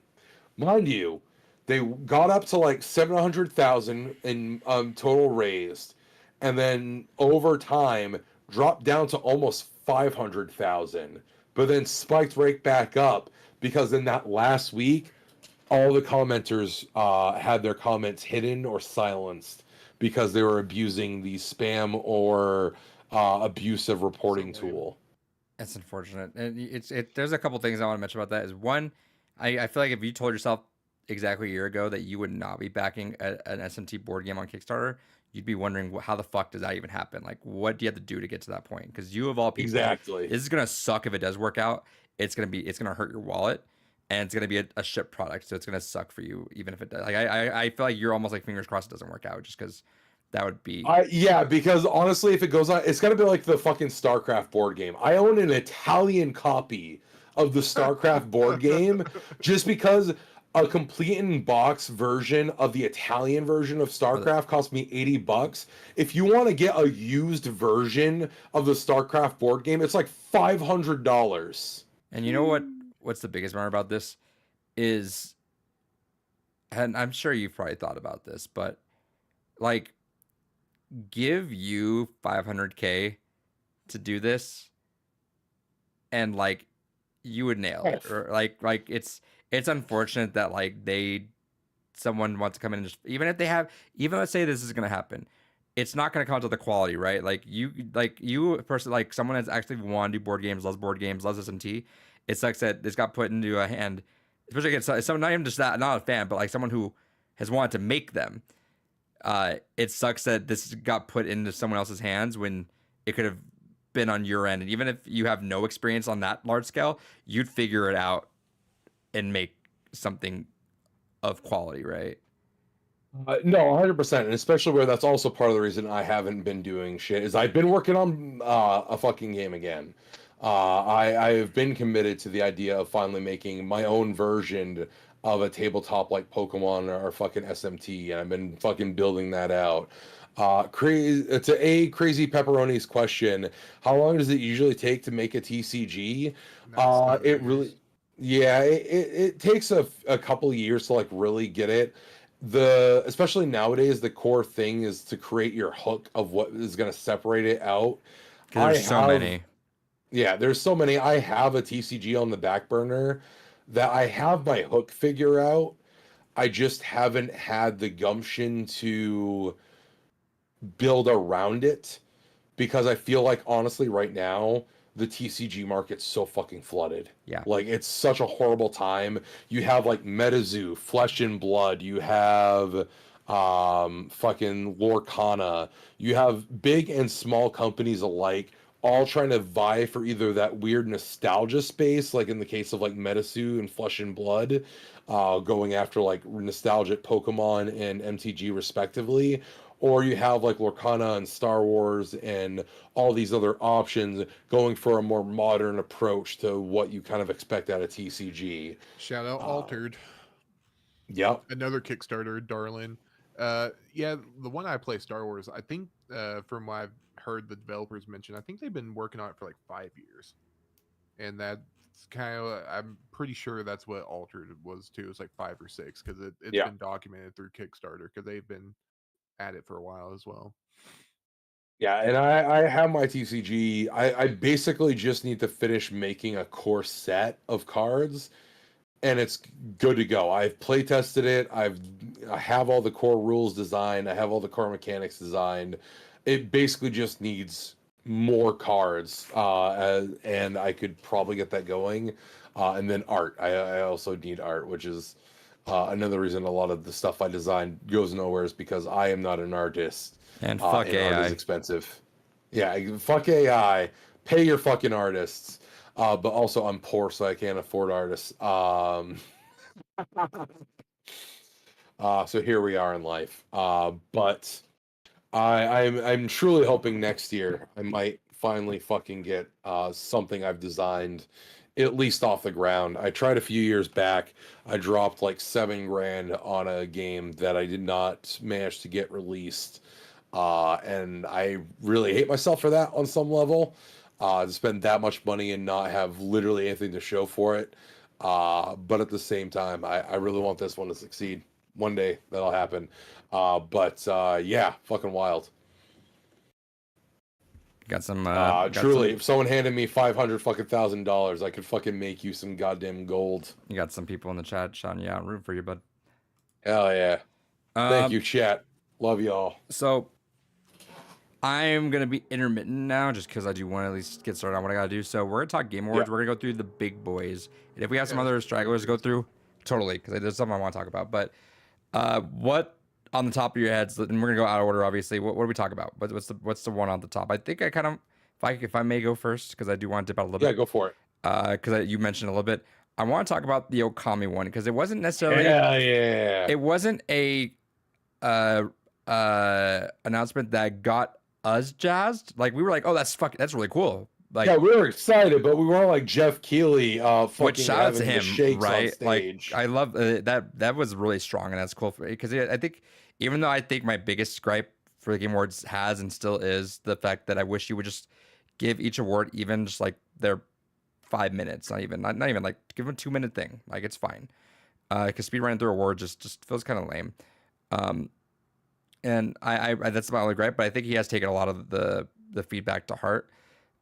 Which is but- why half the jokes this year were about not being told to get the fuck off stage. Right. But Okami is huge. That's such a cool niche thing to kind of come back in, and it really affects those people that loved it. But I was telling Kels when you were gone, and this is what we want to touch on, David.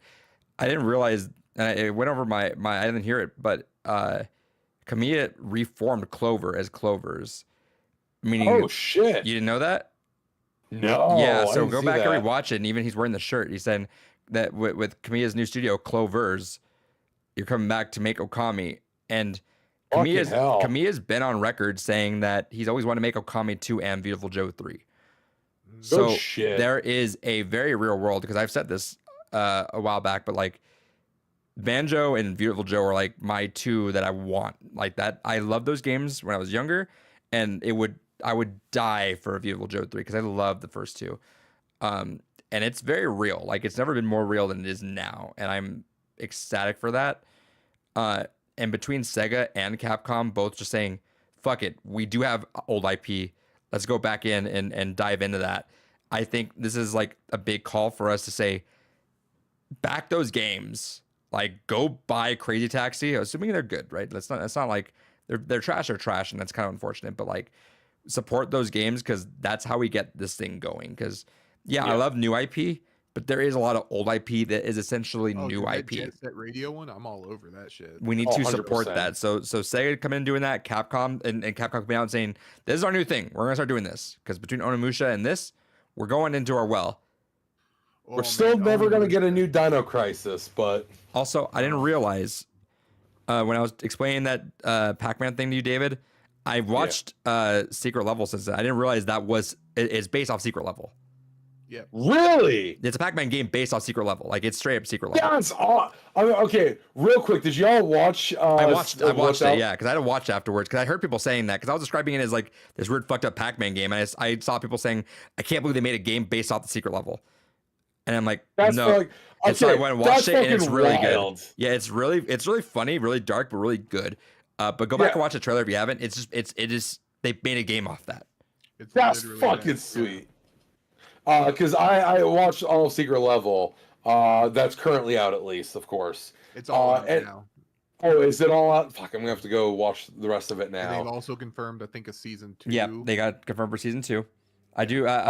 April said the Mega Man episode is short, but I'm excited now. I want to watch that. Oh fuck yeah, I'm gonna have to go watch that. No, I real quick on Secret Level. Watched that with my partner. My partner knows like almost none of the IPs in there. But we both honestly, at least the first half of it, were like, no, that fucking Pac-Man level slaps. God damn. I love that they call that him was Puck. good. That was a cool little like. Yeah. And then also the Unreal Tournament one was surprisingly fucking great. Also, shouts to the Warhammer fucking episode. God, that makes me Heard that was so. really good. It makes me so optimistic for what we might see from Amazon with the 40K series proper. Yes. Holy shit, that fuck! I fucking needed a cigarette after that goddamn Warhammer episode. Goddamn, Jesus Christ, I just the love how mood, they the found- atmosphere. I love how they found like a kind of a character to center themselves on with the whole gaming like sphere for Warhammer as of right now. I think it's really Yeah. cool how they've kind of like found Titus to be their like their Master Chief, their action hero for the moment. Well, that's what I also appreciate about Secret Levels. Like Titus is in the episode for it, but he's not the central element Right. of it. Mhm. And they handle it really well. Like truly, like I honestly went into Secret Level because especially all the reviews, the reviews for Secret Level just keep talking about how it's like some disgusting cash cow meant to just be a big commercial for all these IPs. And I'm like, half these IPs don't even have new fucking games. Like, Concord's where's my dead. new Unreal? Yeah. I wonder if Astartes worked on the 40K one any. Because I know he's Mm. like, or they are like officially employed by Games Workshop now. So Oh, I don't know how that works. interesting. Yeah, they bought him out. But also like some of these episodes, considering they're only like 10 to 15 minutes long, some of these go fucking hard. My only real major complaint is because they're so short, some of them like start to build up to where you're like, okay, we're gonna fucking get to something cool and then just end. Like the very first episode is the D&D episode, and it's like, all right, heard that we're gonna build to like this big epic boss fight. Stop as soon as we get to the big epic boss fight. And I'm like, you fucking brought Tiamat, spoiler, but like you fucking brought Tiamat's in the trailer, whatever. You fucking hyped up Tiamat for this fucking thing. You finally show in like literally the last 10 seconds of this episode, here's fucking Tiamat. Everyone's gonna fucking, it's an Avengers style moment where the whole party's banded together ready to fight Tiamat, and end episode. The fuck do you mean end episode? We just started. The episode just started as far as I'm fucking concerned. And that is a lot of the ones. Like Sifu, kind of, the Sifu episode kind of feels that way too, where it's like we're just kind of getting into a flow of what the story is supposed to be, and then fucking hard cut end. But truly, there are some phenomenal writing. Again, unironically, Unreal Tournament episode is fantastic. The Pac-Man episode, the goriest, most violent fucking episode in all of them. Again, in a series that has a fucking Warhammer 40k episode, somehow Pac-Man is more violent and gory than fucking 40k, but here we are. Highly recommend. Did you watch the Armored Core one yet? The Armored Core one was fun. That was another one that kind of suffered from like, fuck, this needed more time to cook. I was really just interested give it to see like, how Keanu was in it. he was so fucking good. Oh my, he was, the Armored Core one, especially if you are a longtime Armored Core fan, was so fantastic. So many visual nods and cues.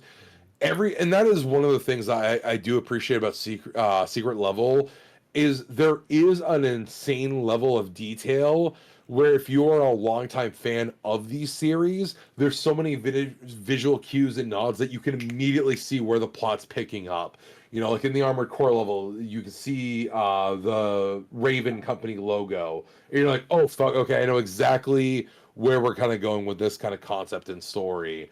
In 40K, they start to set up, and as soon as you start to see the Xenos that they're using, you're like, oh, we're using Tech demon summoners here. Cool. Fucking sweet. Let's go. And there's just so many good little elements like that.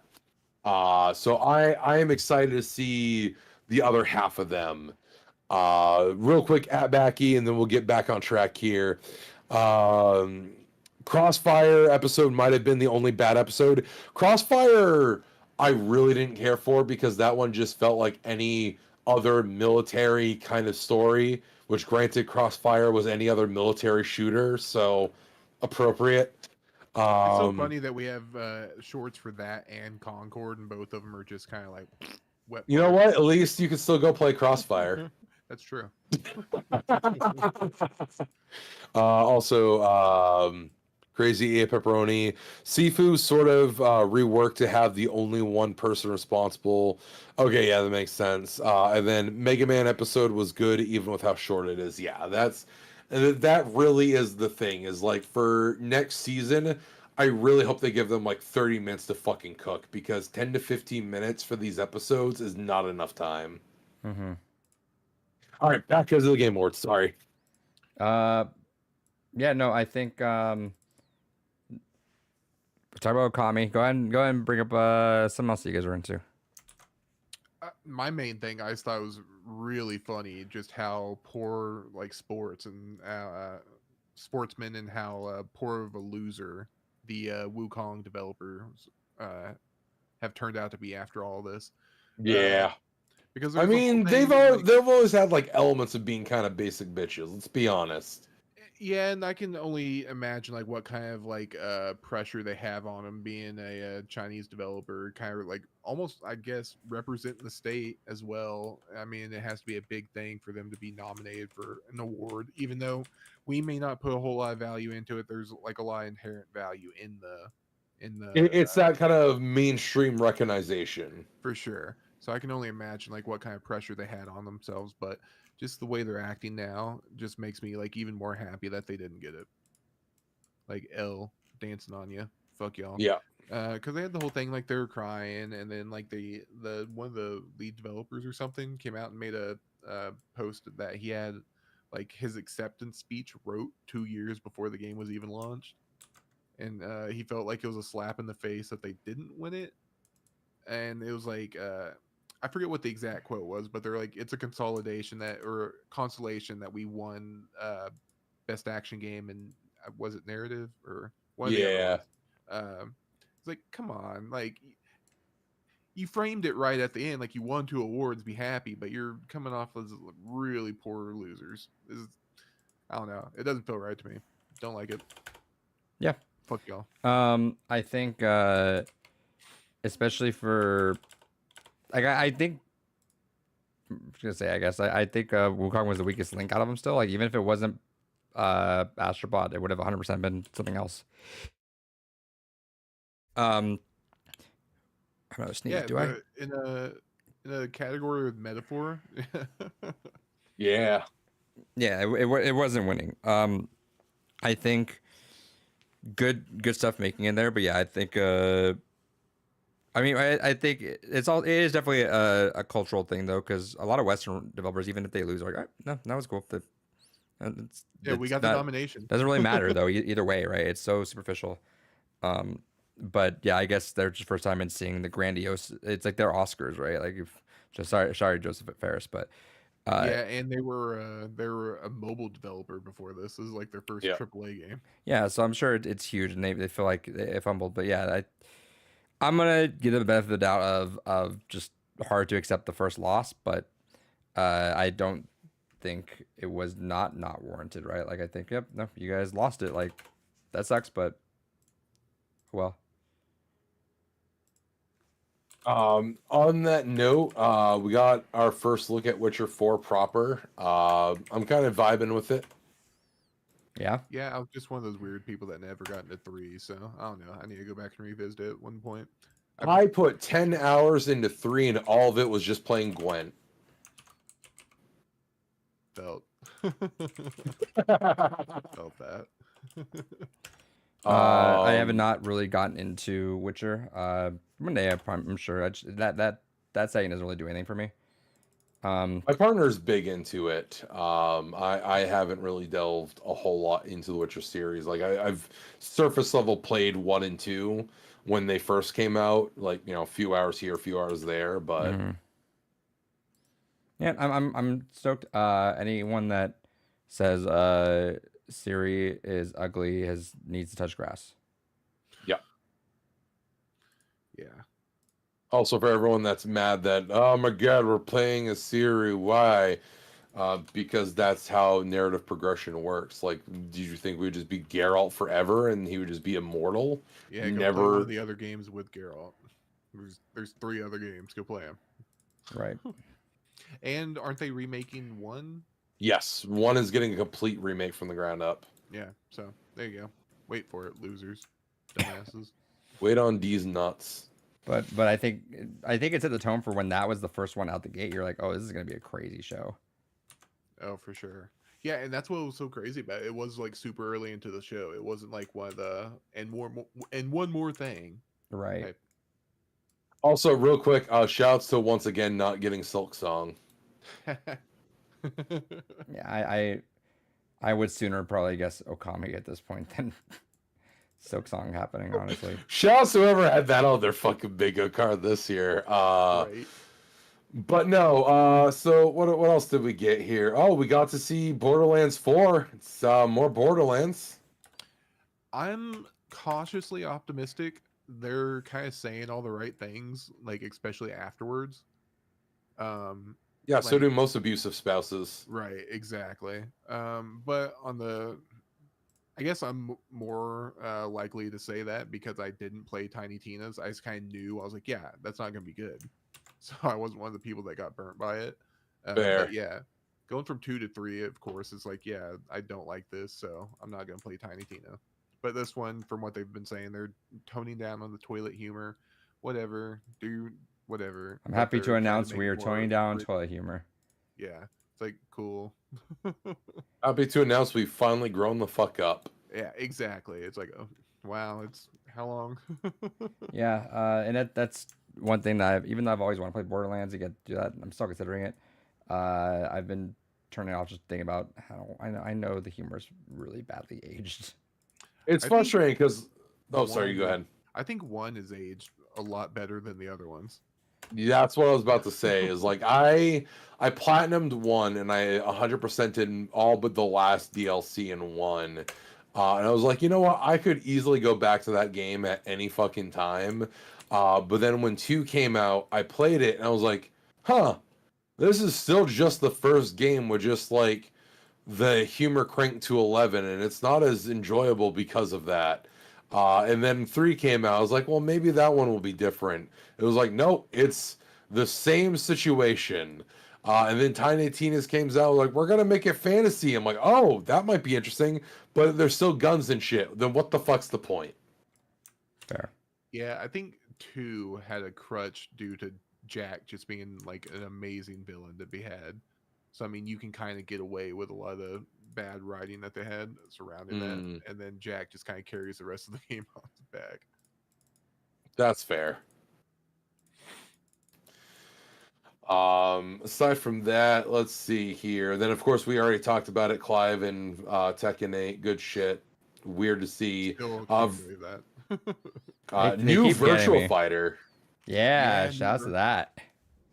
It's so funny. I've been seeing the memes pop up like, "What the fuck is this combo?"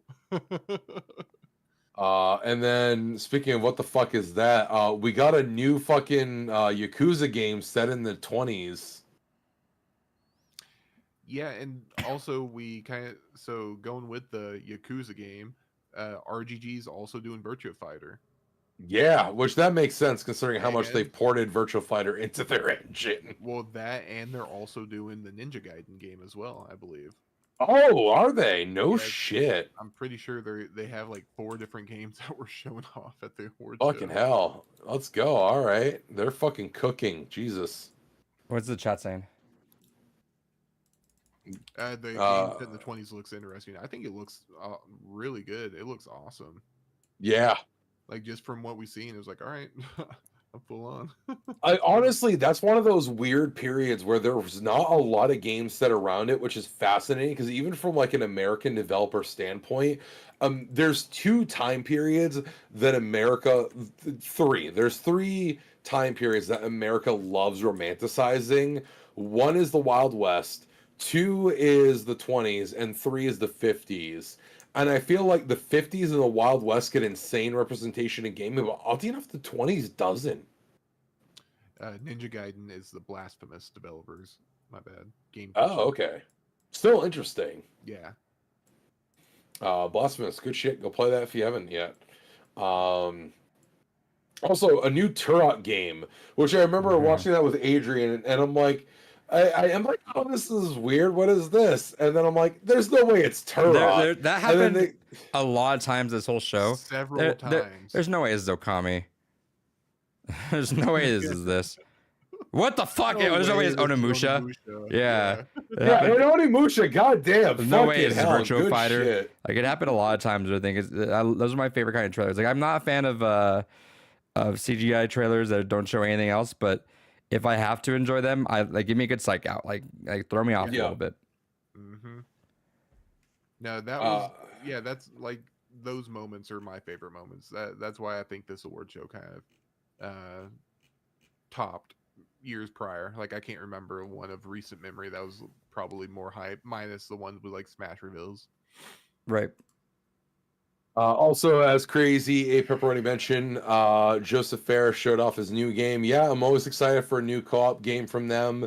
The blending of fantasy and sci-fi is always something I appreciate as well. So I look forward to playing that at some point. So I'm just kind of realizing it. Did the Clive like reveal for Tekken? Did that feel like underwhelming to you? It was hype initially because like, oh fuck, let's go. Because Like, Harada, again, being Harada, is like, don't expect shit for the next announcement. And then suddenly out of nowhere, here's the fucking new Tekken character. Like I didn't realize what it Uh, was at first. Like it felt like it was something for Final Fantasy, and I'm like, wait a minute, what the fuck is this for Tekken? And then it kind of clicked for me. I was like, oh wait, they are revealing a new character. Oh Which- shit, this is the new character. Yeah, no, Yeah. I like the. It gave me. It's like as close as I can get to Smash, where it's like, is this Animal Crossing? No, this is Even Smash. weirder is like a lot of data miners had been prior to this reveal noticing character model testing patterns that were associated to a character that goes into a heat mode, which the only other character that they had associated that heat mode mechanics with was Fukumram from 7 DLC. So a lot of people are like, oh fuck, he's coming back. And it's like, no, that's just what Clive uses when he goes into his Eidolon state. Love that. Also, I don't play the game at all, but I kind of appreciate the dev's sense of humor. Shout out to the Warframe devs of even going on stage and be like, we don't know what the fuck this game is anymore. We just keep updating it and we keep hoping y'all enjoy it, and you do, so thanks.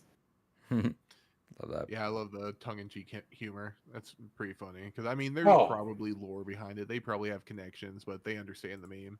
They're just like, Also, yeah, Adrian, did you make a list of who won in our predictions? I did not, unfortunately. We can do that next week, though. Next time. Yeah, we'll get that next we time. need the final count. Yeah, we'll definitely do We that next need to see who won because certainly some of these categories did not go the way I think any of us fucking predicted. Oh yeah.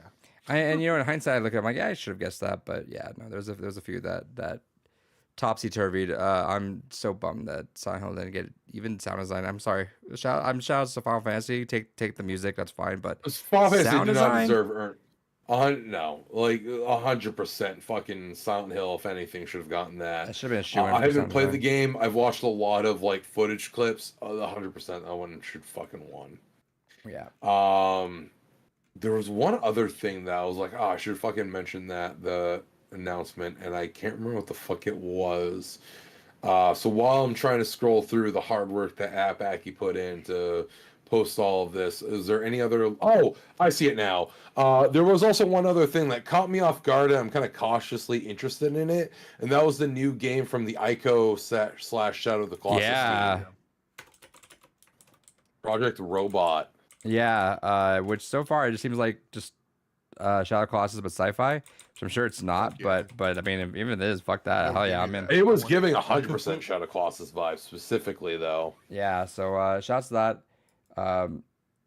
I know people are iffy on just the games themselves, but I think that's a creative studio mind that we need in this era. Let them do whatever. Let them make their artsy fartsy shit. If you don't like it, you don't like it. That's Yeah, fine. I think I even said this on the games gone by for Shadow of Colossus, where like I appreciate the concept Oh, I love and I that game. appreciate the artistry put into the game. I don't care for it personally. It doesn't do anything for me, but goddamn, I want to see that level of creativity continue to grow. Right. And I think that kind of studio is definitely the one that we should be rooting for. 100%. We didn't talk at all about Naughty Dog. Shout out to Naughty Dog. I What was there to talk about other than continuing to go woke? I always will make a reason to I see people, or the only reason Last of Us 2 was hated because people are hateful. I'll always fight that. That's my battle that I will die on that hill if I have to. But even as a certified, I'm not even saying I'm a Naughty Dog fan. Like I'm not played enough of their games. I like The Last of Us. I can't say I've played enough of the other games to say I'm a fan, but to hate on this game like that is so ridiculous. I feel like No, you hate could on make it. Uncharted. I probably will. I'm not, like I said, I'm not at that time yet. I'll go to it eventually, but it's so ridiculous. Do want to say quick shout outs though to Trent Reznor and Atticus Ross for making the soundtrack for That's Oh yeah, the gonna be soundtrack's really gonna be a good. banger. Yeah, That's so gonna I'm be really cool. I was gonna play either way, but I'm playing it on principle just because like the music's gonna be amazing. But I I'm think that what means we might have a chance to have Nine Inch Nails in the soundtrack as well. Because very I think it's synthy. supposed to be. Well, I don't know if they're under Sony or not, but I don't know. I feel like that's something that because I think the whole premise is it's supposed to be like a alternate universe, like late 1980s. What was it they said they Which were is what's inspired fresh. of? They said Akira and what? Akira and It's Cowboy Cowboy Bebop. Bebop. Yeah. Yeah. Mhm. So I could Which see some stuff going on. With yeah, that. this is where I get kind of concerned because like, all right, you mentioned Akira, right? You have my attention. You mentioned Cowboy Bebop. I know I'm in the minority of this, but I don't actually really care for Cowboy Bebop that much. I I think it's fine. appreciate I think I love it's more the aesthetic more than it is like the content. exactly. I like its aesthetic, David loves and the I intro music appreciate because you have the to. intro is a Yeah, banger, it's all the 100%. aesthetic. Yeah. I also appreciate that it's a such a Western thematically designed anime that it can serve as a lot of people's gateway anime. And that's what I use it for. Like, even though I don't care for Cowboy Bebop that much, when a lot of people are, like, where should I start with anime? That is something I will go to and recommend, depending on the person. Is just because it does have that much more Western sensibility, kind of palatable And kind it's of short. style to it. Yeah, And and it is there's short. no like questionable stuff. Like no one's coming. But at the end of the day, it's kind of one of those things that, like, everything about My this was biggest up my issue, I alley. can't recommend Neon fucking Eva to anyone. Like, sorry, dude, you're gonna end up seeing cum at some point. Yeah, Oh, I'm the sold. baby batter in the hand. I will. Look to my dying breath. Evangelion will be my favorite series of all goddamn time. Because of that. Yes, because of the baby batter. Look, if you don't masturbate over the body of a comatose girl, can you really say you've lived? That's the See, podcast. this is why we can't recommend it. Yeah. It's true. Like that's the. Oh, okay. So picture this, Adrian. So All right. this is how I got into Evangelion. This is the weirdest part. Oh no. So I knew of Evangelion back in the day, but I didn't like see it when it was first airing. I caught it in the early days of anime torrenting. And a friend of mine was like, there's this really weird fucking robot shit you should go watch. I think you might like it. My dumbass, because this is still back in the days of like late dial-up, early DSL, where it's like, oh, this is gonna be an investment to download this torrent. Killing the So I'm like, let family me just go computer. download the movie first and see what the fuck I think of this. So I didn't even watch the anime. I watched the movie called The End of Evangelion, the movie that is literally the capstone to it all. And I watched that first. Very first scene of The End of Evangelion is one of the characters over a comatose girl after he's shaken her breasts out of her fucking surgical robe and just starts fucking cranking it over her comatose body. And then he looks at the baby batter in his hand, and the first like real major spoken sentence in the film is, "I'm so fucked up." And then there you go, bam. Here, this is my introduction to this It was series. I'm like like, relatable. masterpiece. I can't. I found my character. No, I hate Shinji with a fucking passion. But at the But yeah, But it that's is- why you have to pick and choose what animes to recommend to people for the first time. exactly. And that's why But Cowboy no, Bebop checks it. exactly. Cowboy Bebop is usually a safe pick. Oh, if David. nothing else. David made me watch my first one. Was what was it? Welcome to the NHK. Which is definitely a weird Because I one. thought you would very I much didn't- vibe with that No, series. I mean, I didn't mind it. I thought it was fine. I'm sure I kind of want to rewatch it and see what it is now that it's been, what, I've not seen it in like 13, 14, 15 years.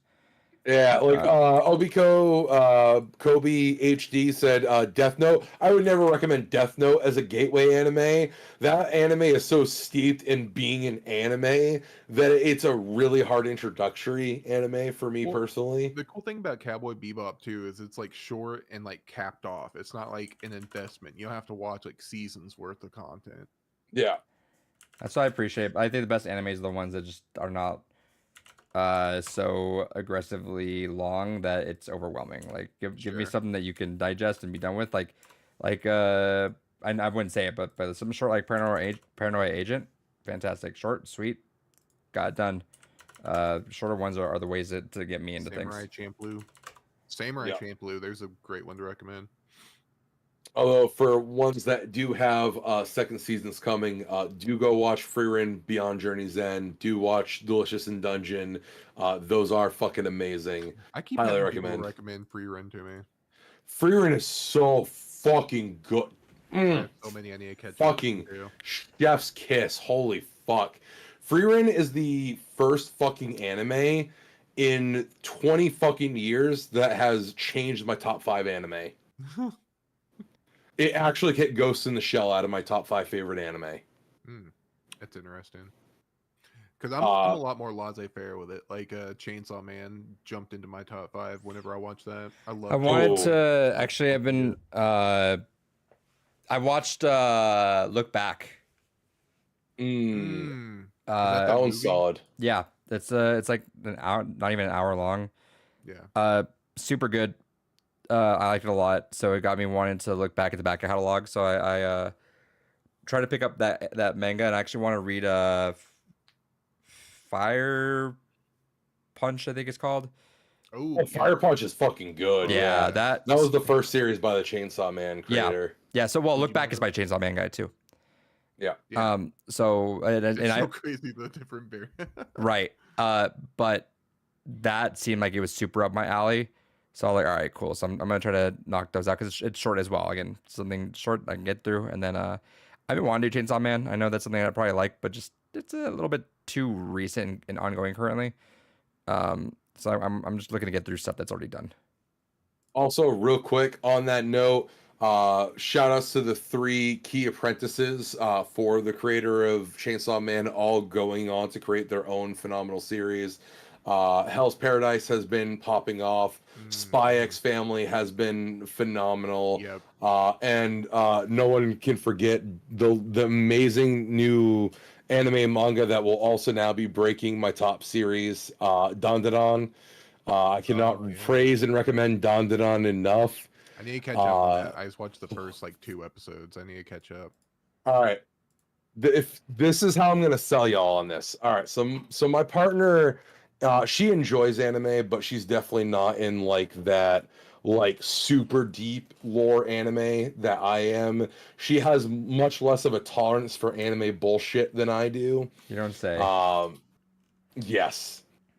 Now she watched the first 2 episodes of Dandadan, and she gave me that look that I know very well of what the fuck are we watching? How fucking dare you? It's funny because I've only known her like in person for a few times, but I can already imagine this look that Yes. it's already very vivid.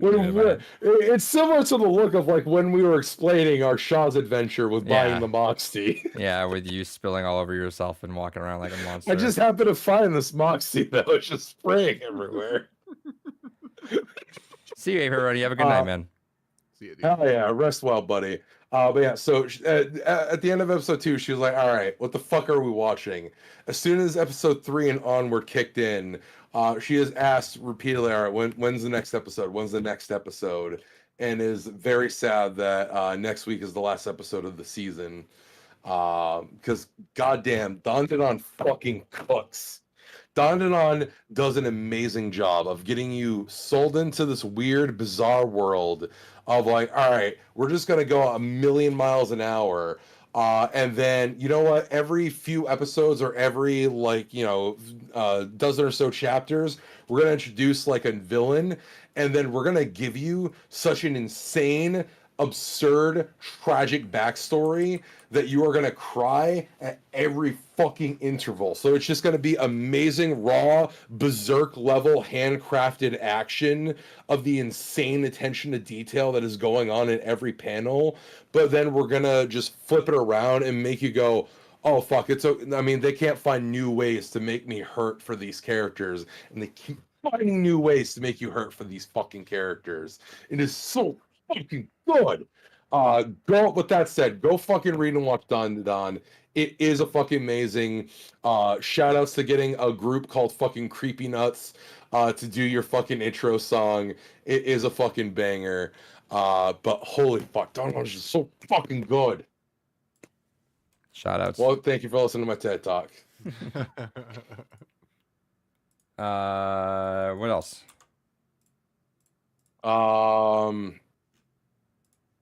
Sony did confirm that they are trying to buy Katakawa, so that's fucking wild. So you guys are good. I'm making decent progress on what I gotta do. So y'all are chilling. If you guys gotta talk about something else. I mean, the last time that I was here, I ranted about the dangers of Sony buying Katakawa. But now that we've gotten official statements from both Katakawa and Sony saying, no, we're trying to make this happen, I am very much concerned for the video game and anime landscape. Especially where Sony basically already has a monopoly on anime distribution at this point. That would suck. But there's also the rumor that Sony's wanting to get out of the Spider-Man business. And if they have to sell Spider-Man to get money to buy Katakawa, fuck it. That's the evil. I don't want them to buy Katakawa though. I don't want that But to happen. I don't want them to have Spider-Man, god damn it. So one of us has to lose. No, I would rather Spider-Man suffer and let Katakawa continue. We need some competition in the anime space, god damn it. It can't just be Sony. Spider-Man can't be stuck on Sony. Fuck you. Yeah, we can't get another Craven. We can Or let not. them I keep mean, they getting did away say with they're it stopping. right now. They did say they're stopping now.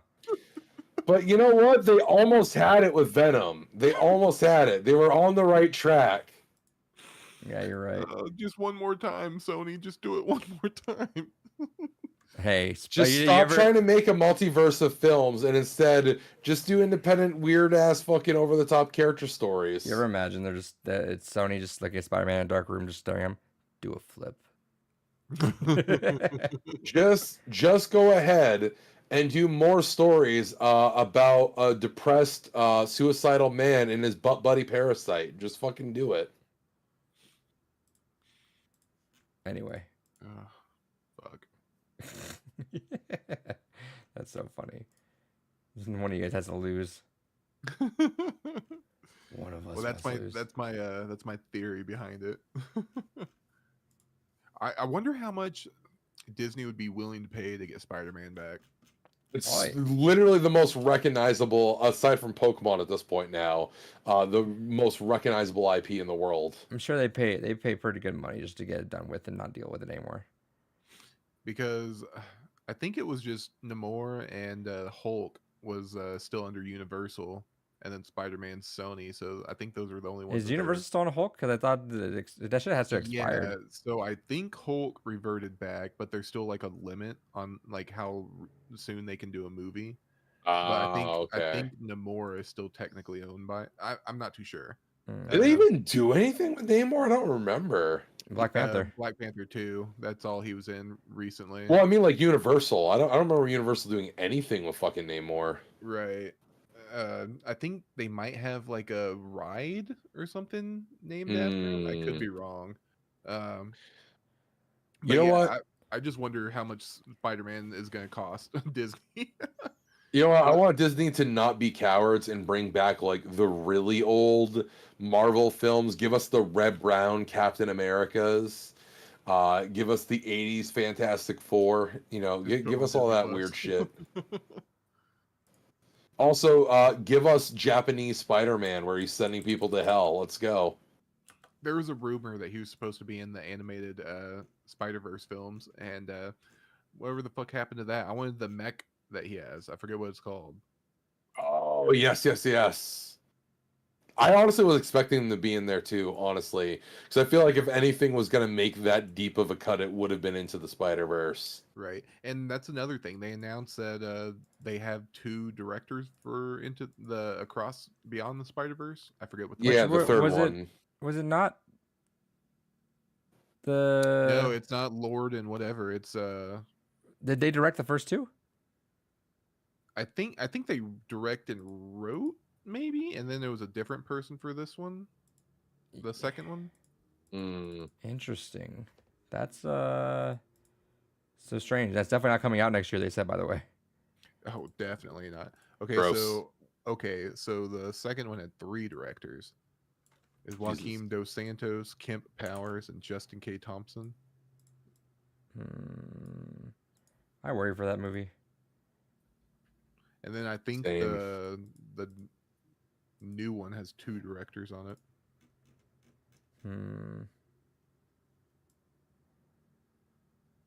What was the first one called? Into the Spider-Verse? Into and Yep. then across. Jesus. Jesus. Okay, yeah, the first one was 3 directors: Peter Ramsey, Baum Persichetti, and Rodney Rothman. Which I can imagine maybe the directors get split just like solely on like art and managing just so much stuff, I guess. That's just still so crazy if 3 different people kind of like at the helm. Right. The way I'm hearing it's like these movies are kind of just coming in like off just like they're coming in like on fire on duct tape and it just happened to be working out. Yeah, that's kind of scary. Yeah. Okay, so the directors for the third one of them's the guy from the first one, and one of them's a guy from the second one. So it's not Interesting. completely new. So that's a relief, I guess. It's not like a completely new set of faces on it. Still I don't know, so still bizarre interesting. everything that's happening though. Like that was supposed to be it was supposed to be out. Yeah. Right. It was already supposed to have been out and done, and like the rumors that the second one was like had still like 6 months left work on it whenever that trailer was released for it or some shit like that. Yeah. Mm-hmm. Oh It's boy. so crazy to me.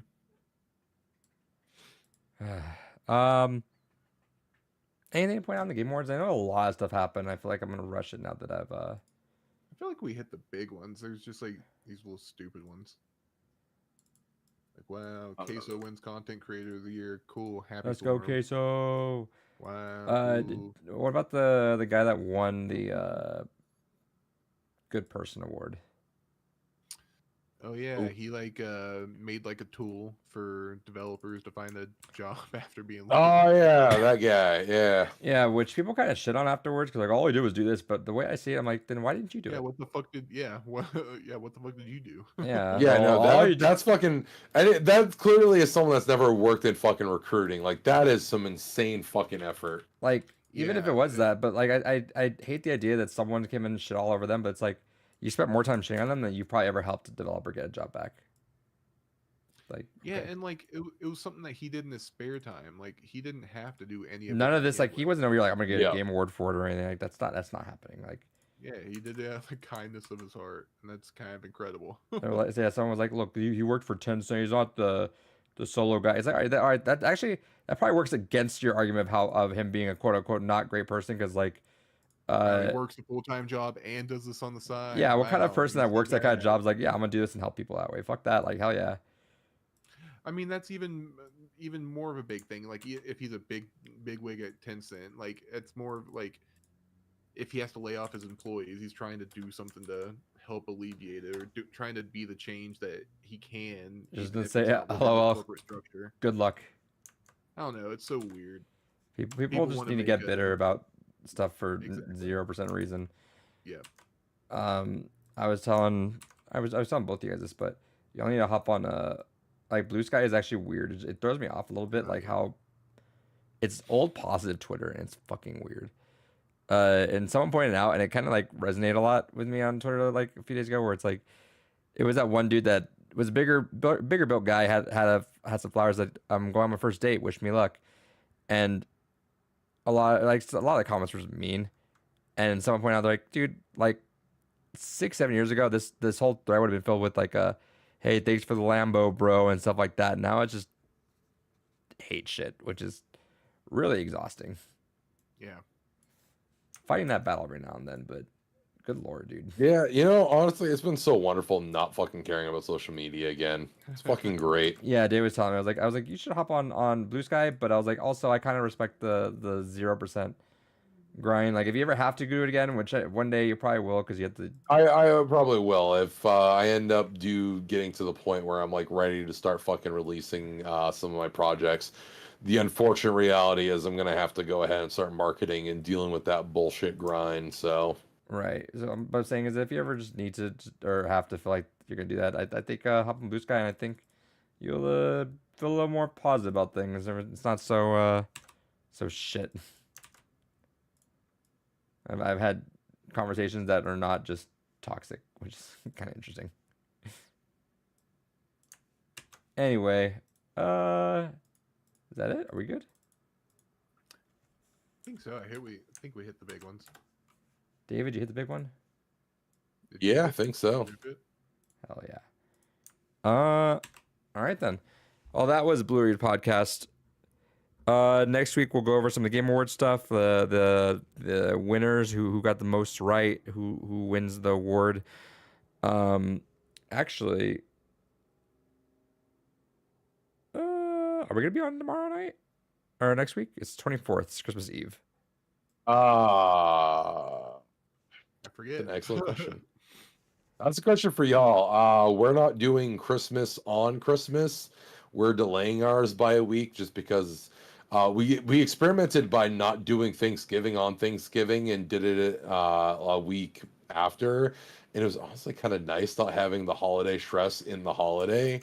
So we're kind of trying that with Christmas. So I don't have direct plans that night Get out of here, before. Santa.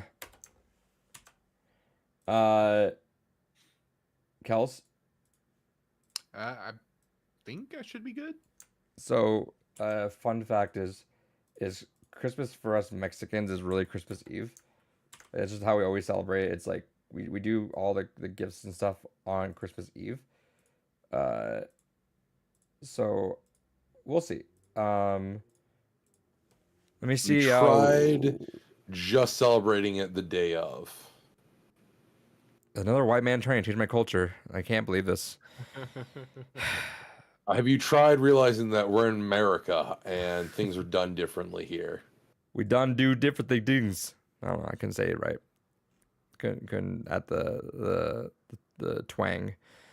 But we'll see. I'll post online. We'll see. I'm also not against doing it on the Monday, the day before. So Yeah. is that a thing, Kels?